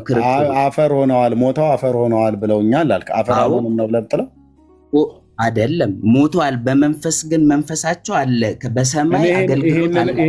ይህንን የሚክድማ ጴንጤ እኮ የለም። ይህንን የሚክድማን ሰው ነፍሱ እኮ ሰው ከስጋው ስትወጣ ነፍስ ወደ እግዚአብሔር እንደምትሄድ መጽሐፍ ቅዱስ መክብብ ላይ ይነግረናል። ይህንን የሚያጠ ስለ ምድር የሚደረገውን ነገር አያውቁም ነው። አንተ ያውቃሉ ነው የምትለው? አዎ አብርሃምን ሉቃስ 16 ላይ 22 ከቁጥር 23 ሜታፎሪክ እንደሆነ ታውቃለህ? እንዴት ስትል በምሳሌነት የተነገረ እንደሆነ ታውቃለህ? እንዴ ለምን ምሳሌ ይሆናል? ሙሴ አላወራውም እንዴ? ክርስቶስ ምሳሌ አይደለም? አሁን ይታችሁ ድብልቅልቅ አረከው። ስለ አብርሃም ስጠይቅ ወንድሜ ሙሴ መጥቶ ያወራው የት ነው? እስኪ አንዱ ላይ እርገጥና ንገረኝ። አንዱን ጥንፍፍ አድርገን ስለ ሙሴ ልመልስ። አንድ አድምጠኝ። ስለ ሙሴ አሁንም አንድ አድምጠኝ እባክህ አንድ አድምጠኝ። ስለ ሙሴ ልመልስልህ ስል አብርሃም ጋር ትወስደኛለህ። ስለ አብርሃም ልመልስልህ ስል ሙሴ ጋር ታመጣኛለህ። እንደዚህ አይጠየቅም። አንዱን ጨርስ እስኪ። እናቶቻችን እንደሚሉት የጎረስከውን አኝክ። እስቲ ቆይ እባክህ አሁንም ፕሊስ፣ የጎረስከውን አኝከው። ዝም እንድትል አይደለም፣ የጎረስከውን አኝከው አላምጠውና ዋጠው ይላሉ እናቶቻችን። በላዩ አይደረግም፣ መታነቅም ስለሚመጣ ማለት ነው። እናቶቻችን ከክፋት አይደለም። እና ስናወራ አንደኛው ማለት ነው። አንዱ ምረጥ። አሁን ሉቃስ 9 ወይስ ኤርሚ አይደለም? ቃሉን ሳይሆን ሀሳቡን ነው እኔ የፈለግኩት። ትጸልያላችሁ ነው የሚሉን እንዴ? ኤርሚን እኮ እኔ ነኝ ያልገባኝን የምታስረዳኝ። አንተ እኮ አስረጅህ ነህ እንዴ? እኔ እኮ ያልገባኝ የሞቱ ሰዎች ምንም ፐርፐዝ የላቸው የሚለው ነው። ፕሮቴስታንት ጓደኛዬ ለምን ወደ ሞቱ ሰዎች ትጸልያለህ? የሞቱ ሰዎች ደግሞ በእነዚህ ቦታ ላይ ታይተዋል። አፈር ስጋቸው አብርሃም የሞተ ሰው ነው አይደለም? ሞቷል፣ በመንፈስ ግን በሰማይ ታይቷል ይላል ሉቃስ ላይ። የጠየቅኩህን እባክህ መልስልኝ። አብርሃም የሞተው ሰው ነው አይደለም? ሞቷል እንጂ ሙሴ የሞተ ሰው ነው። ኦርቶዶክስ ግን የአብርሃም አምላክ ብላ ትለምናለች። አብርሃም ወይ ብላ እሱ ስህተት ነው ወይ አስረዳኛ። እሱ ስህተት ነው ወይ? ጌታዬ መልስ ሳይኖር ሲቀር ነው እንደዚህ የምትለው። አዝናለሁ። እኔ ትልቅ ነህ ብዬ ነበር የጠየቁ አልመለስኩም። ትልቅ አይደለሁም፣ ትንሽ ነኝ። መልስ የለኝም። በቃ ታች ውረድልኝ ወንድምዬ። ቴንኪው ጌታ እግዚአብሔር አውረደኝ። ተሸንፈ ነው የምታወርደኝ። ምክንያቱም እንዲታዩ እያልኩ እኮ ነው ወንድምዬ። ትንሽ ነኝ። ፕሮቴስታንት መልስ የላትም፣ ስድብና ማቀል ማለት እንጂ። በቃ ታች ውረድ። ቴንኪው። ትልቅ ነህ መስሎኝ አለ። ትንሽ ነኝ፣ ግድ የለህም። መልስ የለኝም፣ ግድ የለህም። ታች ውረድ። በጣም የተቅበዘበዘ መንፈስ ነው የማየው በእውነት ወንድሞች እናቶች። በጣም የተቅበዘበዘ ተቅበዝባዥ የሆነ መንፈስ ማለት ነው። ስፒሪቱ መንፈሱ ተቅበዝብዟል። ቅዱስ የእግዚአብሔር ልጅ ምስክር ነው። በጣም ተቅበዝብዟል። ይህ መንፈሱ በጣም የተቅበዘበዘ ሰው ነው።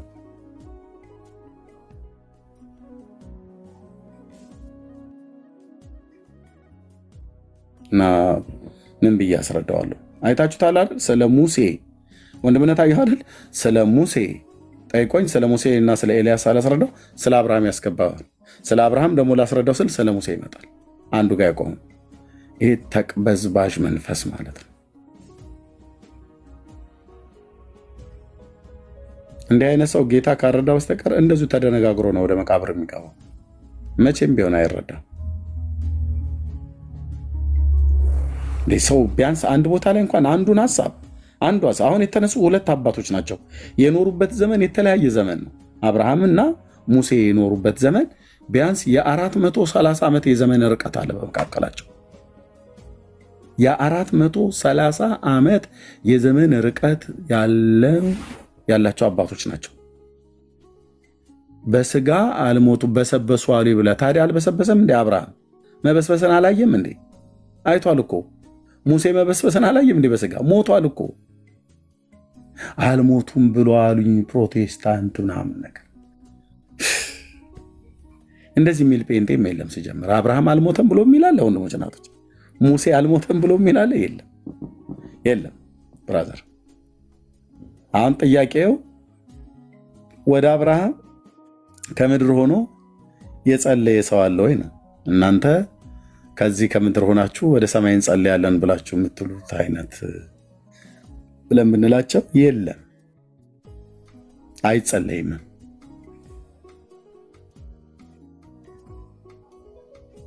ኦኬ፣ የጸለየውም ነገር የሉ።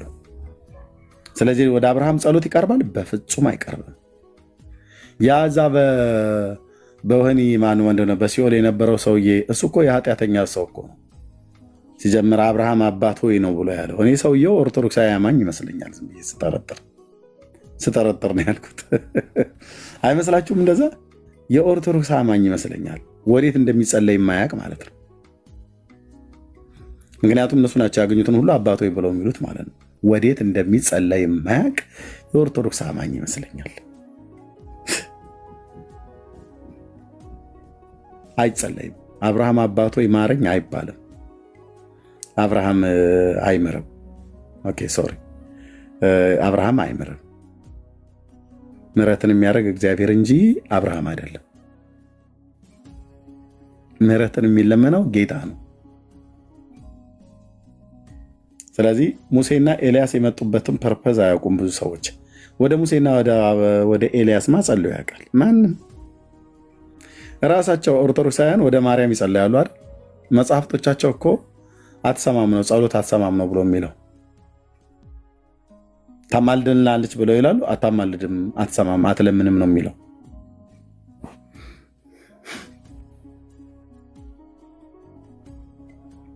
ስለዚህ ያው ወንድማችን በጣም ተቅበዝብዛሃል ማለት ጥሩ።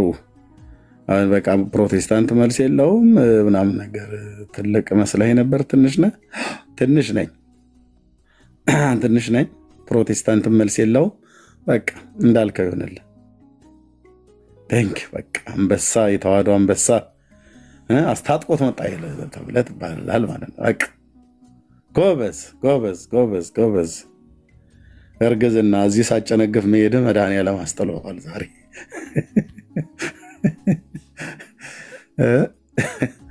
በእውቀት ቢሆን ኖሮ የእርግዝና ብለህ ያልከውን እዚሁ መድኃኒቱ ይሰጠ ነበር ማለት ነው። እና አትርፈዋል መድኃኒዓለም ለማለት ነው። የእርግዝና ምንድነው ነው ያለው ራሱ ስሙ? የእርግዝና ምንድነው ያለው? የእርግዝና መረጃ ነው ያለው። እሺ ሰው እንዴት አንድ ቦታ ላይ እንዴት ቆሞ አይጠይቅ? አጠይቅ እኮ አይደለም የተባለው። እና ኤኒዌይ መጽሐፍ ቅዱስ አንብቡ። የሞቱ ጻድቃን አያማልዱ። በእግዚአብሔር ዓለም ውስጥ ፈልጉ። እግዚአብሔር የማቱሳላን አይነት ዕድሜ ይስጣችሁ፣ 969 ዓመት ያኑራችሁ ጌታ። እነዚህን ሁሉ ዘመናት ከዚህ በኋላ እግዚአብሔር ጨምሮ ብትኖር አይንህ ደክሞ እስኪፈስ ድረስ ብታነብ በእግዚአብሔር ቃል ውስጥ ማርያም ታማልዳለች ብሎ የሚል አይደለም በግልጽ የተጻፈ በግርድምድሙ እንኳን የለም። አታገኙ። ማንንም አማልዳ አታውቅም፣ ልታማልድም አትችልም። የለም። አይኛ ዝም ብለን በድርቅና ነው የምንለው ብላችሁ ካላችሁ በቃ ማለት ትችላላችሁ። መምህራችሁ ምህረት አብ እንኳን ራሱ ከሱ የበለጠ መምህር ነበረ። ጠቅሼ የማሳየው ገልጬ የማሳየው አትጠይቁኝ ጥቅስ እዩና እመኑኝ የልቤ ሲደርስ ብሎናል። በቃ ስለ ማርያም አማላጅነት ሲጠየቅ ገልጬ የማሳየው አትጠይቁኝ ጥቅስ አለ። ጴንጤዎች አትጠይቁኝ ነው። ስማችንን ጴንጤ ብሎ አልጠራም እንጂ አትጠይቁኝ ጥቅስ የሚጠይቅ ማን ነው? ጴንጤ ነው። ማርያም ታማልዳለች እመቤቴ አቁራሪተ መዓት ብለህ የቱ ጋ ነው መዓት የምታቆራው? አምጣ፣ መረጃውን አምጣ። መጽሐፍ ቅዱስ እንደዛ ብሎ ካላት የጌታችን እናት እንላታለን ነው እያለ ያለ ነው። መረጃ ግን የለም። ስለዚህ ገልጬ የማሳየው አትጠይቁኝ ጥቅስ እዩና እመኑኝ የልቤ ሲደርሳል። እኛ ደግሞ የምህረት አብ የልቡ ሲደርስ እያየን አናምንም። በተጻፈ ነው የምናምነው፣ በእግዚአብሔር ቃል ነው የምናምነው። ስለዚህ እመቤቴ ትለምንልኛለች፣ ትጸልይልኛለች። የራሳችሁ መጽሐፍት አትለምንልህም ይላል። የሰኞ ውዳሴ ማርያም የአንድምታ ትርጓሜ ማለት ነው። አትለምንም። ልመናስ ከዚህስ በኋላ እንኳንስ በእሷ በሌሎችም የለባቸውም። በቀደመ ልመናዋ የምታስተምር ይህንን ስለሆነ ይህንን አለ እንጂ ይላል። በቃ ወደ ቤት ነው መበተን ያለብህ። ኦርቶዶክስ ራሷ አታማልድህም ብላ የውዳሴ ማርያም የሰኞ ውዳሴ ማርያም ላይ የአንድምታ ትርጓሜው የራስ አባቶች ሊቃውንቱ አዛውንቱ ብለህ የምትላቸው ተርጉመዋል። ምን ይሻላል? በቃ ለጌታ ትምህርት ብቻ እጅ መስጠት የለም። ይሄ ሁሉ ወደ ስንት ሚሊዮን የሚቆጠር ኦርቶዶክሳዊ እንደፎከረው ቢሆን ኖሮ የማርያምን አማላጅነት ባገኘው ነበር። አንድ የለም። እንዴት አንድ ጽሑፍ በሌለበት ማርያም ታማልዳለች ተብሎ አይኑን አፍጥጦ በቃ ሁሉ ማለት ነው። አሮጊቱም ሽማግሌውም በእርግማን አንተ ማትረባ እናንተ ከመጣችሁ ሀገር የሰራች ቤተክርስቲያን ልታፈርሷት ማን ኦርቶዶክስ ትፍረሳለች? ማርያም ማማልዷን ከመጽሐፍ ቅዱስ አሳይ ነው። የማርያም አማላጅነት ጥቅስ ከጠፋ ኦርቶዶክስ የምትፈርስ ከሆነ ለምን ብትንትን አትልም? በማርያም አማላጅነት ጥቅስ ላይ ከሆነ የተመሰረተችው አምጣ ነው ጥቅስ ያልኩ። ጥቅስ ጠይቅ ኢየሱስ ያማልዳል ብለህ ጴንጤ ተናግረህ ወገኔ እና አምጣ ጥቅስ ተብሎ ሲባል እንደ እቺ ቤተክርስቲያን ሙሉ ወንጌል እና መሰረተ ክርስቶስ በቃ እንደዚህ ብለው ቃለ ሕይወት እንዲህ ብላ መካነ ኢየሱስ እንደዚህ ብላ እናለችና ከዛ ምናምን ልታፈርሷት እቺ ቤተክርስቲያን እንዴ የኢየሱስን አማላጅነት አሳይን የተባልከው ማነህ?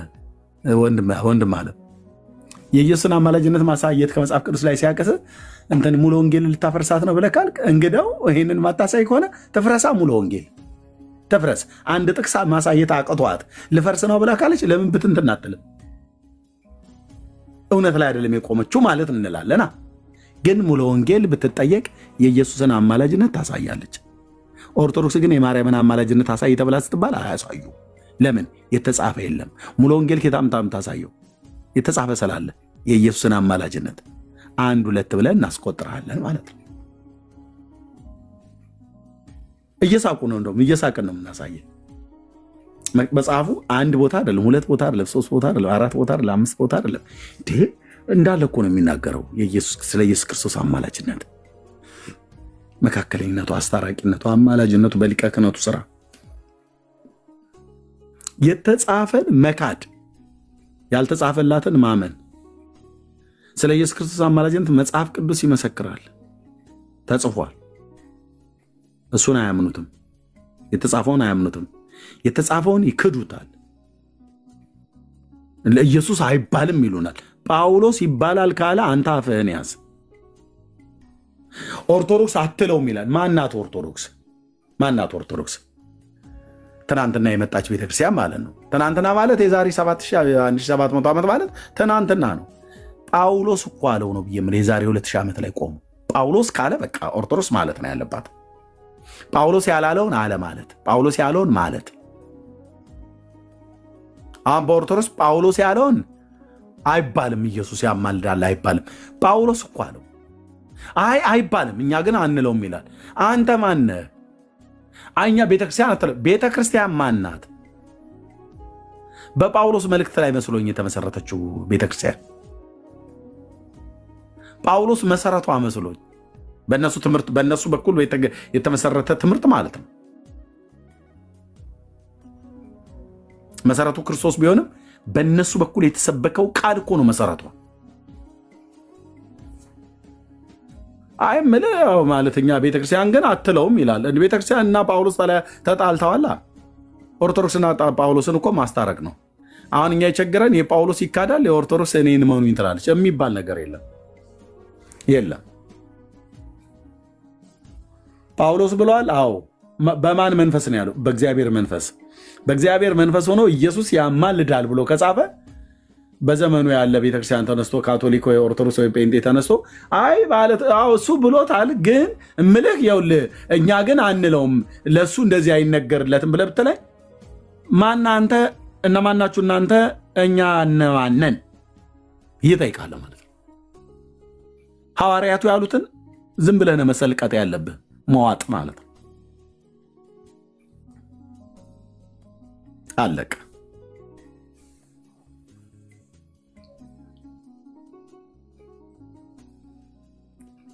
ማርያም ከሙታን ተነስታለች ላሉ ኦርቶዶክሳውያን መረጃ አምጡ።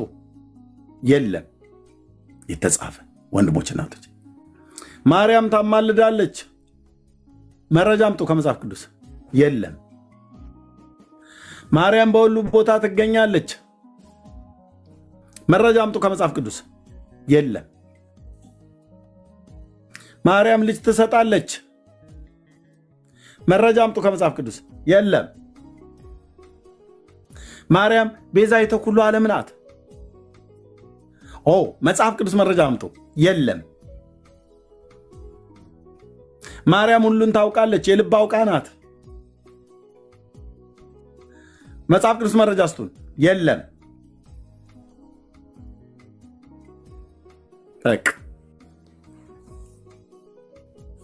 ስለ ማርያም መጽሐፍ ቅዱስ ውስጥ የተጻፈው ምንድነው? እናት መሆኗ ተጽፏል። ብፅዕት መሆኗ ተጽፏል። አማኝ ሴት መሆኗ ተጽፏል። የጸሎት ሴት መሆኗ ተጽፏል። በቃ አለቀ። ከዚህ ውጭ ሌላ ምንም የተጻፈ የለም። እናቱ መሆኗ ተጽፏል። ብፅዕት መሆኗ ተጽፏል። የጸሎት ሴት መሆኗ ተጽፏል። አማኝ ሴት መሆኗ ተጽፏል። አለቀ። ከዛ ውጭ መቼ እንደተወለደች አይናገርም መጽሐፍ ቅዱስ። መቼ እንደሞተችም አይናገርም መጽሐፍ ቅዱስ። በስንት ዓመቷ እንደሞተችም አይናገርም መጽሐፍ ቅዱስ። ለምን? ስለ እሷ መናገር መጽሐፍ ቅዱስ ጉዳዩ አይደለም። ታርጌቱ የእግዚአብሔር ልጅ ላይ ነው። በስንት ዓመቷ እንደሞተች አይናገርም። ኢየሱስ በ33 ምናምን ነገር ዓመቱ እንደሞተ የመጽሐፍ ቅዱስ ተማሪዎችም ስለሚስማሙ በ30 ዓመቱ በዮርዳኖስ እንደተጠመቀ 30 ዓመት ብሎ ይናገራል። ከዛ 3 ዓመት ከ6 ወር ያገለገለው ሞተ ማለት ነው። ይሄ በታሪክ የሚታወቅ ነው። የማርያም ግን አይታወቅም። ለምን? መጽሐፍ ቅዱስ ስለ ማርያም የህይወት ታሪክ ሊጽፍ አይደለም። በቃ እናቱ መሆኗ የጸሎት ሴት መሆኗ እንደዚህ ተጻፈ። ከዛ ውጭ የለም። በምን አይነት አሟሟት እንደሞተች አልተጻፈም። ልብ በሉ። ኦርቶዶክስ ግን ጽፋለች። ለሰው ልጆች በደልና ኃጢአት ሙቺ ብሎ ሲላት እኔ እናት ሆኜ ለምን እንደምሞተው ብላ ስትለው እንግዲያው 9999 ነፍሳት ተኮንነው በአንድ ቀን ገሃነመ እሳት ሲወርዱ አሳያት።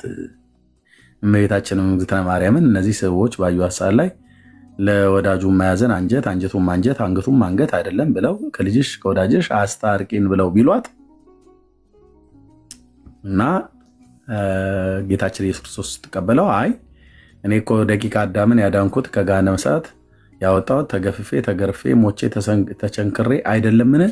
አንቺም ለነዚህ ኃጥአን በኃጢአታቸው ካልሞትሽላቸው በስተቀር አየህ፣ በቃል እኮ ኦልሬዲ ደጋግሜ ስላነበብኩት እኮ ጸሎት ሆነ እኮ ለአንተዬ ጸሎት ነው ይልልሃል ነው ማለት ነው። እና አንቺም ለነዚህ ኃጥአን በኃጢአታቸው ካልሞትሽላቸው በገሃነመ እሳት ወርደው ይቀራሉ ብሎ ሲላት እንኳን አንድ ጊዜ አይደለም 7 ጊዜ ልሙትላቸው ብላ ሙታለች። ከዛም ለፍጥረት ሁሉ መጽደቂያ ሆና ተገኝታለች። ውህብት ስውጥት ብሎ እንዳላት ነፍሳተ ወልድኪ ሶበ አርአያኪ በእሳተ ኩነኔ ዘሐሙ ብሎ እንዳለ አባ ጊዮርጊስ ብሎ ይጠቅስልሃል ማለት ነው። ማርያም የሞተችው ጌታ ሙቺ ብሎ ሲላት አልሞትም ብላ እኮ ማለት ነው። አልሞትም ማለች ሙቺ አልሞትም። እንዴት ያንተ እናት ሆኜ እንዴት ነው የምሞተው? በፈቃዷ እንዳልሞተችለት ባየ ጊዜ ይላል። ከሱ ፍቃድ ውጭ ነች ማለት ነው እሷ።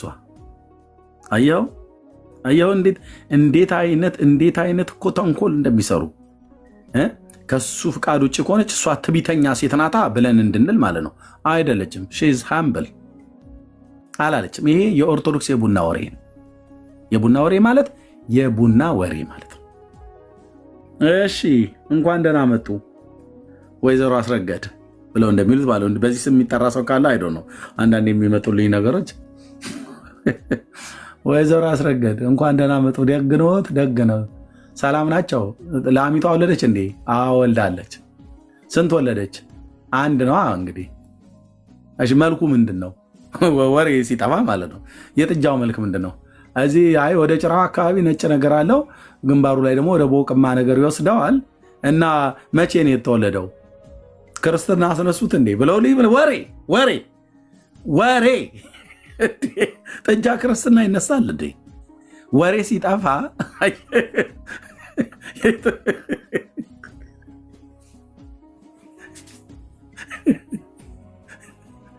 ምን ይበሉ? ጥጃው ላይ እኮ ሲወለድ ቃጭል እናስራለና ማህተም መሆኑ ነው። አንዴ የኔ ስጋ ዘመድ ነውና ለጋ ማነው ሰንጋተራ የሚባለውን አካባቢ ታውቁታላችሁ? አዲስ አበባ እና እዛ ቤት ገዝተው ነበር። እዚህ ተክለ ሃይማኖት ጠማማ ፎቅ ከሚባለው ወረድ ብሎ እዛ ጋር ነበረ ቤታቸው፣ የድሮ ቤታቸው። ስጋ ዘመዴ ናት እና ወደ ሰንጋተራ ገቡ ያን ሸጠው። ከዛ አያቱ እዛ ነበሩ፣ አክስቴ ቤት ማለት ነው። ነጭ ክር እያመጡ አልጋው ብረት ላይ እግሩ ላይ ሁሌን የሚያስሩት እና እቴትዬ ነው ብሎ የሚላት እቴትዬ አልጋውን ክርስቲያን ልታረጊው ነው እንዲ ሁሉ ቀን ማህተም የምታስሪለት ምናምን ነገር ብሎ ያላት ቃል አረሳውን ጌታ እግዚአብሔር ምስክር። እና እንደዚህ ወሬ የሚፈልግ ሰው በቃ ላሚቷ ወለደች። አዎ ምን ወለደች? ጥቁርና ነጭ ቅልቅል ነው። እና እንዴት ነው ጤንነቱ ሰላም ነው ምናምን ነገር። አሁን መቼም ስለ እንስሶች እንደዚህ ይጠይቃል። ከዛ ቁጭ ይሉልሃል በቃ። እሺ ወይዘሮ እኮ እንትና የሚገርማችሁ አቤት ደግሞ እኮ ወሬ ሲያጣፍጥ የኢትዮጵያ ሕዝብ ውይ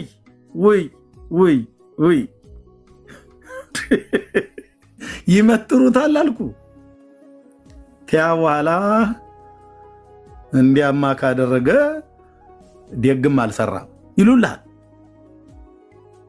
በቃ። ከዛ ብራዘር የምስራቁ ንፋስ፣ የሰሜኑም ንፋስ፣ የደቡቡም ንፋስ፣ የምዕራቡም ንፋስ ወሬ ይዞ ከአራቱም ማዕዘናት ወደ እነዛ እህቶች የሚነፍስ ነው የሚመስለኝ።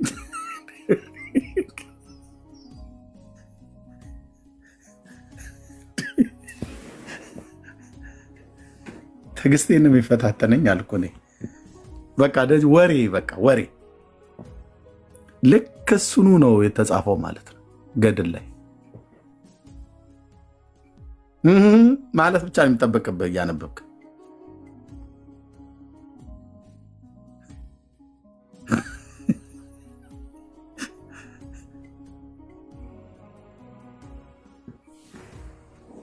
ምንም ከሰው ልጅ ህይወት ጋር የማይገናኝ ጽሁፍ። ወይኔ ወገኖቼ እነዚህን መጽሐፍት ብታነቧቸው ነገሩ መጽሐፍ ቅዱስን ካላነበብክ ብታነበው እያጣጣምኩ በጣም ድንቅ የሆነ ታሪክ ነው እያልክ ነው የምጥለው። መጽሐፍ ቅዱስ ግን አስቀድሞ ያነበበ ሰው በኋላ ገድላትን ሲያነብ ምን ብዬ ልበላ አይዶ ነው። ቆይ መናኛ ነው የሚሆንብህ። ዋናው መጠጥ ተጠጥቶ ወደ መጠጥ ብዙ ኢትዮጵያዊ ስለሚወድ በዛው በመጠጡ ምሳሌ አድርጌ ልስጥህ። ድሮ ዋናውን ጠላ ከጠጣን በኋላ ቅራሬ የሚባል ነገር አለ አይደል? እንደውም ከቅራሬ በጣም ያነሰ ማለት በቃ ውሃ የሚል ምንም ጣዕም የሌለው ከውሃ ጋር የተቀላቀለ ወይን ጠጅ እንደዛ ቢለው ይሻላል። በመጽሐፍ ቅዱስ ወይንሽ ከውሃ ጋር ተደባለቀ ይላታል።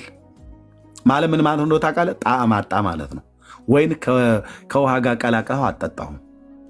ቃል በቃል የሚናገረው ኢሳያስ ጣዕም ያጣ ነገር አይነት ነገር ማለት እና ልክ መጽሐፍ ቅዱስን አንብበ እነዚህን መጽሐፍቶች ስታነባቸው ጣዕም ያጣብሃል መንፈሳዊ ነገር።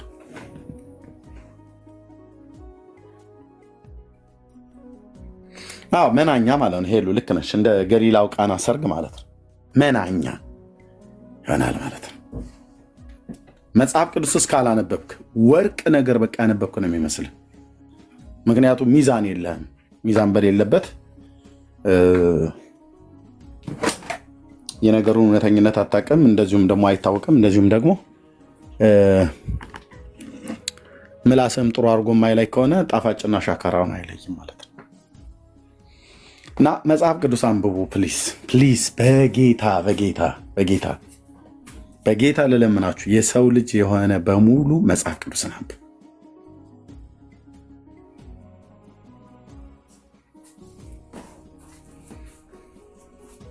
ውስጣችሁ ፈርሶ ከሆነ የሚያድሳችሁ የእግዚአብሔር ቃል ነው። ውስጣችን ፈርሶ ከሆነ የሚያድሰን የሚሰራን የእግዚአብሔር ቃል ነው። ለመጽሐፍ ቅዱስ ጊዜ ስጡና ቁጭ ብላችሁ አንብቡ። ቁጭ ብለን ትዕግስት ይጠይቃል፣ ጊዜ ያስፈልጋል። ጸጥታ ቦታን ምረጡ። መጽሐፍ ቅዱስ የእግዚአብሔርን ቃል አንብቡ።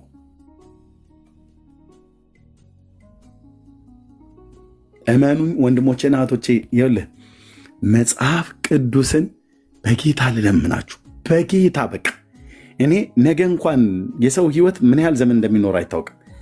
ባልፍ እንኳን ራሱ ወደ ጌታ እንኳን ብሄድ በዚህ ቃል የምትቀሩ ሰዎች ለሰዎች ምከሩ ፕሊዝ። መጽሐፍ ቅዱስን አንብቡ አንብቡ አንብቡ። ወንድሜ ሌላውን ተውና በቃ አንብብ። እህቴ ሌላውን ተይና አንብቢ። የሚሰጣችሁን ሰላም፣ እረፍት፣ ተስፋ፣ ደስታ፣ ሐሴት በቃ ዝም ብሎ ደስ ይላል። ምንድን ነው ብለህ ትላለህ? ምንድን ነው ብለህ ትላለህ? አሁን ሮያልዬን አያችሁት አደለ? ማንበብ ጀመረ። ምንድን የተሰማው? ደስታ፣ ሰላም።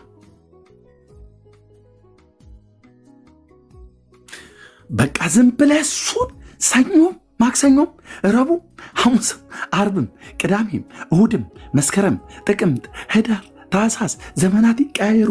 ጌታ ጊዜ በሚሰጥ ሳለ ስራ ሄደህ ስራ ሰርተህ መጥተህ ዩኒፎርምህን አውልቀህ ሻወር ወስደህ መተኛት ካለባችሁ ተኙ። ስጋችሁ ከደከመ ለጥ በል እህቴ። ስጋ እንደደከመ ጸሎት ብላችሁ አትንበርከኩ። እውነቱን ልንገራችሁ እሺ። ይሄ ሃይማኖተኝነቱን ተዉት። ስጋ ድክም ብሎ ጨርቅ እኮ ሆነሃል። መተህ እስቲ ትንሽ ተንበርክኬ ልተኛ ብለትል ኖ እየጸለይክ አይደለም፣ አትጸልይም። እዛ ተንበርክከ ያልሆነ የባቴ ቋጡን ሁሉ ነው የምታወራው። ምክንያቱም ስጋ ደክሟል። ስለዚህ ስጋው የደከመ ሰውዬ ሻወር ወስዶ ተኛ። በስጋ ለጥ በል ተኛ። ቡና መጠጣት ካለብህ የምጠጣውን ጠጥተህ የምትጠጪውን ጠጥተሽ ተኝ። ስጋ ይረፍ። በደንብ ለጥ በሉ። በደንብ ጊዜ በደንብ ውሰድ። በደንብ ተኛ። እንቅልፍን ጥግብ ብለህ ስትነሳ እዛ ከፈለክ ሻይ ወይ ቡና ነገር ይዘህ ጠጥተህ መጽሐፍ ቅዱስን አምጥተህ አሁን በጌታ ፊት ጸልየህ ቁጭ በል።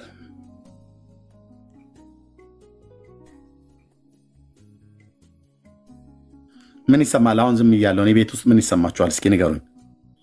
የሆነ አንድ ድምፅ ይሰማል። እናንተ ጋር ይሰማ ከሆነ አይዶ ነው። ምን ይሰማል?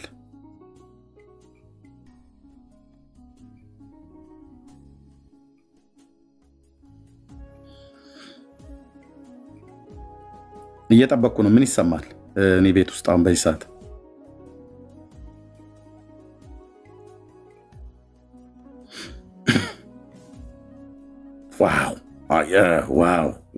ዋው! አቤት! አንቺ በጣም ተባርክሻል። ማነው? ጂሰስ ኢዝ ማይ ሎርድ ማይ ሴቪየር። ወንድ ነህ ሴት ነህ? ወንድ ነህ ሴት ነህ? እሺ፣ ሁለት ሰው ወንድነ ሴት ነው? መጀመሪያ እሱ ነው የጻፈው ወይ የጻፈችው? ሴት ነሽ፣ ተባረኪ። አንቺ ለስለላ ታስፈልጊያለሽ። ጆሮሽ መድኃኔ ዓለም ክርስቶስ። አየው፣ ሌላው ምንም ሲል ሰዓት አለች። የሰዓት ድምፅ ማለት ነው።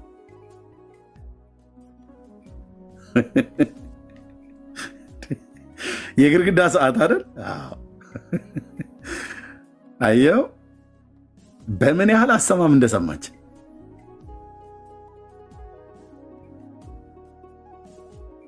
የግድግዳ ሰዓት ማለት ነው። ኦኬ። ከዛ ውጭ አሁን እኔ ብቻ ነው የማወራው። ሚስቴና ልጆቼ ተኝተዋል።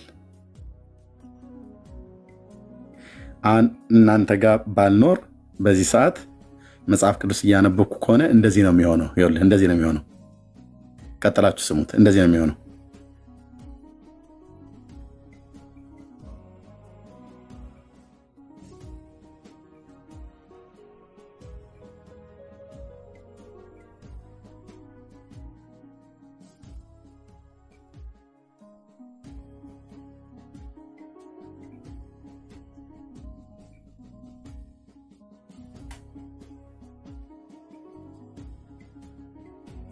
በቃ እቺ የግድግዳ ሰዓቷ ብቻ ነች እኔ ጋር የምትሰማው። የሚስቴ ልጆቼ ድምፅ አይሰማም። እኔም ምናምን ነገር እያልኩ አይደለም ማነበው። እንዴት ብዬ ነው ማነበው? ቀጥሎ ያለውን ድምፅ ስሙት። እንዴት ብዬ ነው ማነበው? ከግድግዳው ሰዓት ውጭ ሌላውን ድምፅ ስሙት እስቲ። እንዴት ብዬ ነው ማነበው መጽሐፍ ቅዱስን?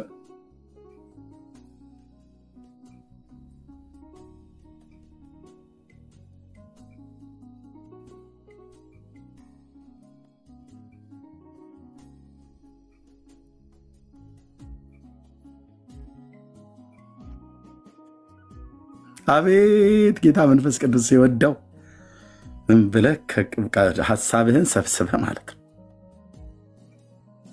ዝም ነው።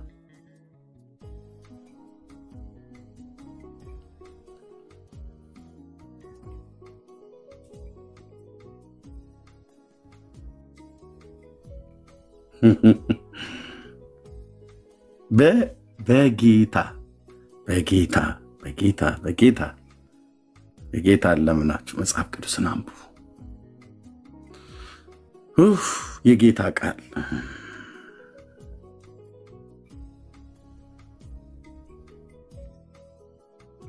ይኸውልህ ውስጥ ሲቀየር ታየዋለህ ወንድሜ። ኧረ አመሉ እኮ ውሻ ነው፣ አመሉ እኮ ውሻ ነው ብለህ የምትለው ሰውዬ ተቀይሮ በጎኑ ታገኘዋለህ።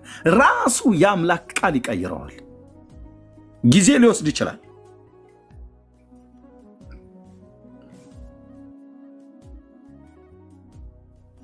ጊዜ ሊወስድበት ይችላል። ጊዜ ሊወስድባት ይችላል። በቃ ሳታነብ እንቅልፍ ይጥልሃል አይደል? ሰላም የጌታ ሳታነቢ እንቅልፍ ይጥልሻል። ከሁለት አቅጣጫ ነው። አንደኛ ስጋሽ ከደከመ ተኙ። ስጋችሁ ደክሞ መጽሐፍ ቅዱስ አታንብቡ፣ አትጸልዩም። ስጋችሁ ደክሞ ጸሎት የሚባል አትንበርከኩ። ወንድሞቼ እናቶቼ እያሳሳትኳችሁ አይደለም። ልብ በይና ስሚ። ስጋ ከደከመ ተኛ፣ እረፉ ብሏል ጌታ። ኑ ጥቂት እረፉ ብሎ እኮ ይዟቸው ወደ ምድረ በዳ ፈቅ ብሏል። እረፍ በቃ ብራዘር፣ ተኛ። አንደኛ እንደዛ ደክሞ ብታነበው የምታነበውን አታስተውለውም፣ አትይዘውም። ምንም የሚቀርልህ ነገር የለም። ስጋችሁ ደከም አይደለ? ተኙና ሌሊት እንኳን ራሱ ለሽንት ወይ የምትነቁበት ቦታ ካለ ለሆነ ነገር ብቻ ከነቃችሁ በዛች ሰዓት ላይ ከ15 እስከ 30 ደቂቃ እንኳን የምትሆን ካገኛችሁ በዛ ሰዓት ላይ ተነስታችሁ አንብቡ። ስጋችሁ ከደከመ ተኙ። ኦኬ፣ እንቅልፋችሁን ተኙ። ስጋችሁ ይረፍ። ቤተ መቅደሱን ቴምፕሉን አሳርፈው ተኛ።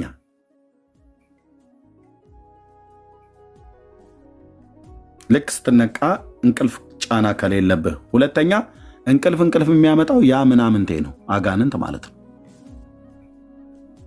አጋንንት አንዱ ከሚያደርገው ነገር አንዱ ሰው መጽሐፍ ቅዱስን እንዳያነብ እንደሚያደርገው በቃ የአገር ዱካ ካምጥቶ ላይ ይጭንብሃል ማለት ነው። በጸሎት የክፉን ኃይላት ተቃውመህ በእግዚአብሔር ልጅ ስም ገስጸህ ለማንበብ ቁጭ ካላልክ በስተቀር ገና መጽሐፍ ቅዱስን ስታነሳ ያ ምናምንቴ ከግራ ከቀኝ የረሳኸውን ሁሉ ያስታውሳል። ደውሎልህ የማያውቅ ሰው እንዲደውልልህ ያደርጋል። ምን ሆነ ነው ቤካ ጠፋ እኮ አንተዬ ብሎ ከዛሬ 10 ዓመት በፊት ያገኘው ሰውዬ ትዝ አይልም የዛሬ 10 ዓመት ምናምን ነገር ብሎ ሊጠራህ ሁሉ ይችላል።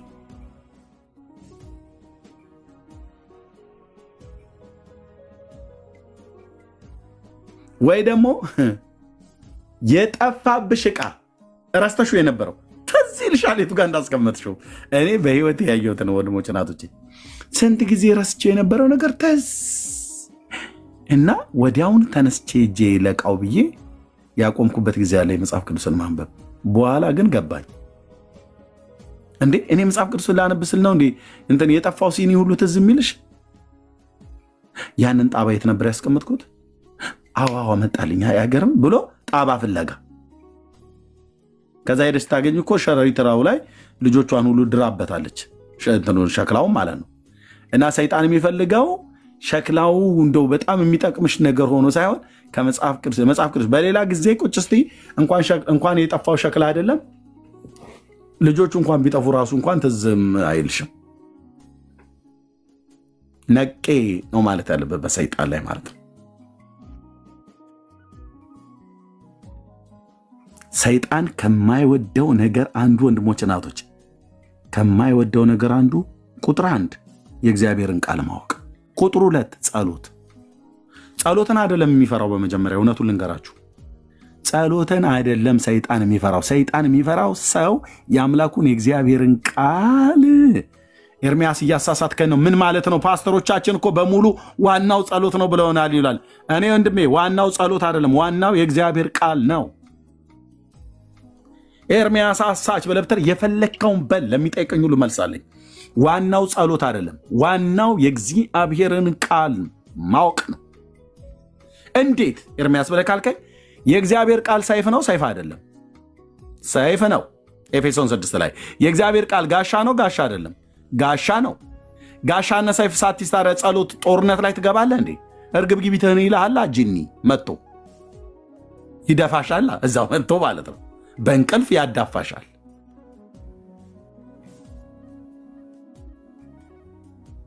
እደግመዋለሁ፣ ዋናው ጸሎት አይደለም፣ ዋናው የእግዚአብሔር ቃል ነው። ግልጽ አይደለም ወገኖች? ዋናው የእግዚአብሔር ቃል ነው። የእግዚአብሔር ቃል ምንድን ነው? ሰይፍ። የእግዚአብሔር ቃል ምንድን ነው? መዶሻ። የእግዚአብሔር ቃል ምንድን ነው? ጋሻ። ቃልህ ለሚታመኑበት ጋሻ ነው ይላል። ጋሻን የሚንበለበሉትን የጥላትን ፍላጻ ታጠፉ ዘንድ የእግዚአብሔርን ዕቃ ጦር ልበሱ ይላል።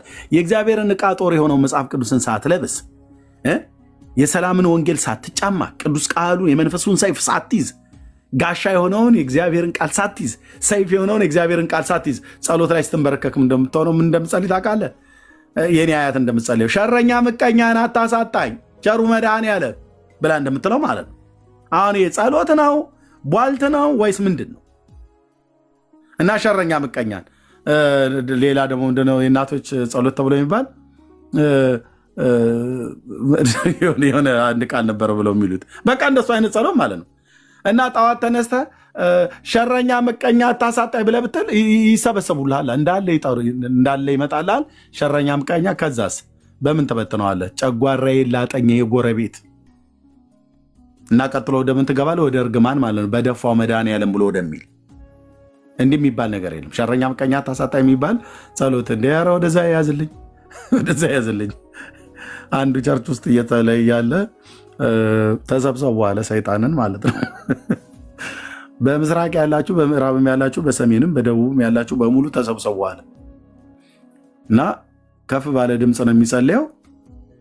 እያንዳንዱ ጂኒ ኑ ብሎ ጠራ። ሲጠራ አንደኛው ምን አለው? እዛው መድረክ ላይ ቆሞ እኔ የምልህ ምን ሊያደርግልህ ነው እዚህ የምሰበሰበው? ኧረ ወደዛ በትናቸው በትን ወደዛው በየአቅጣጫቸው በትን እንጂ የምን ስብሰባ ነው ብሎ አለው። ተሰብሰቡ ናም ነገር ብሎ ይላል። ተከማቹ። እሱ ስብሰባውን ሊመራው አይነት ነገር ነው የሚመስለው። ሰብስቡ አለ እንደ ጌታ ያጋንንትን ሰራዊት። የቱ ጋር ነው ሰብስቡ ብሎ የሚል የተጻፈ? አዝመራውን ሰብስቡ ብሎ የሚለውን መሰለኝ።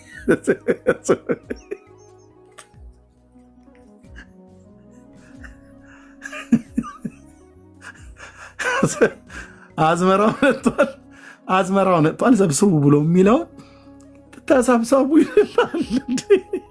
ከቻይና ከህንድ ከኮሪያ ያላችሁ እዛው ትንሽ ቆዩ። የፊሊፒንሶቹ ገና ፊሊፒንስ ተነጋግረን ነው። ኢንዶኔዥያ ላይ ያላችሁ ትንሽ ወደ ጠዋት አካባቢ ትመጣላችሁ ብሎ የሚለው መመሪያ ሊሰጥ ማለት ነው። ማን ነው አንተ መመሪያ ሰጭ ያደረገ? ተሰብሰቡ፣ ቁጭ በሉ፣ ተኙ ብሎ ሊል ማለት ነው። ታው እና ኧረ ወደዛ በትን አለው። በትንልን ወደዛ። ወዴት ነው የምትሰበሰበው? እንደውም አንዱ ታስፈጀን እንዲህ ብሏል።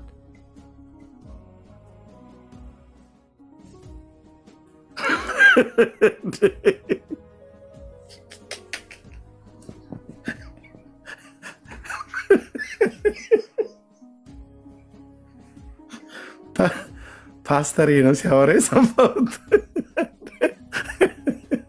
እየሰማችሁ ሊሆን ይችላል። ይሄ ወደዚህ ወደ ጎጃም ሀገር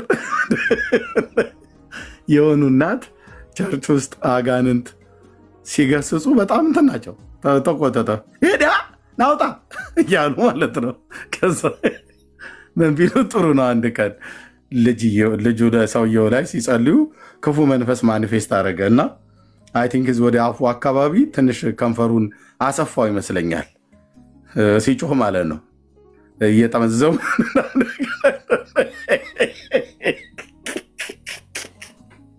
የኢትዮጵያ እናቶች ናውጣ አንተ ለምቦጫ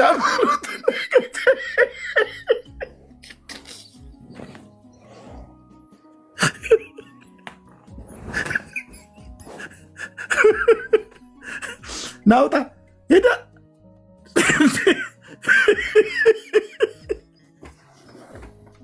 ለምቦጫ ብለውት ቁጭ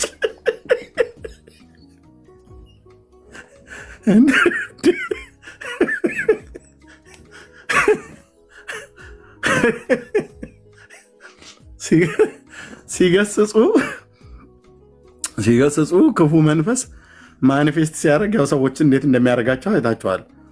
እና ሲያዩት አይ ቲንክ አፉ አካባቢ እንደዚህ እንትን ብሎታል መሰለኝ። እናት ናቸው ሻርፓቸውን ነጠላቸው እንደለበሱ ናውጣ ሄዳ አንተ ለምቦጫን በሉት ከሲ በሉት።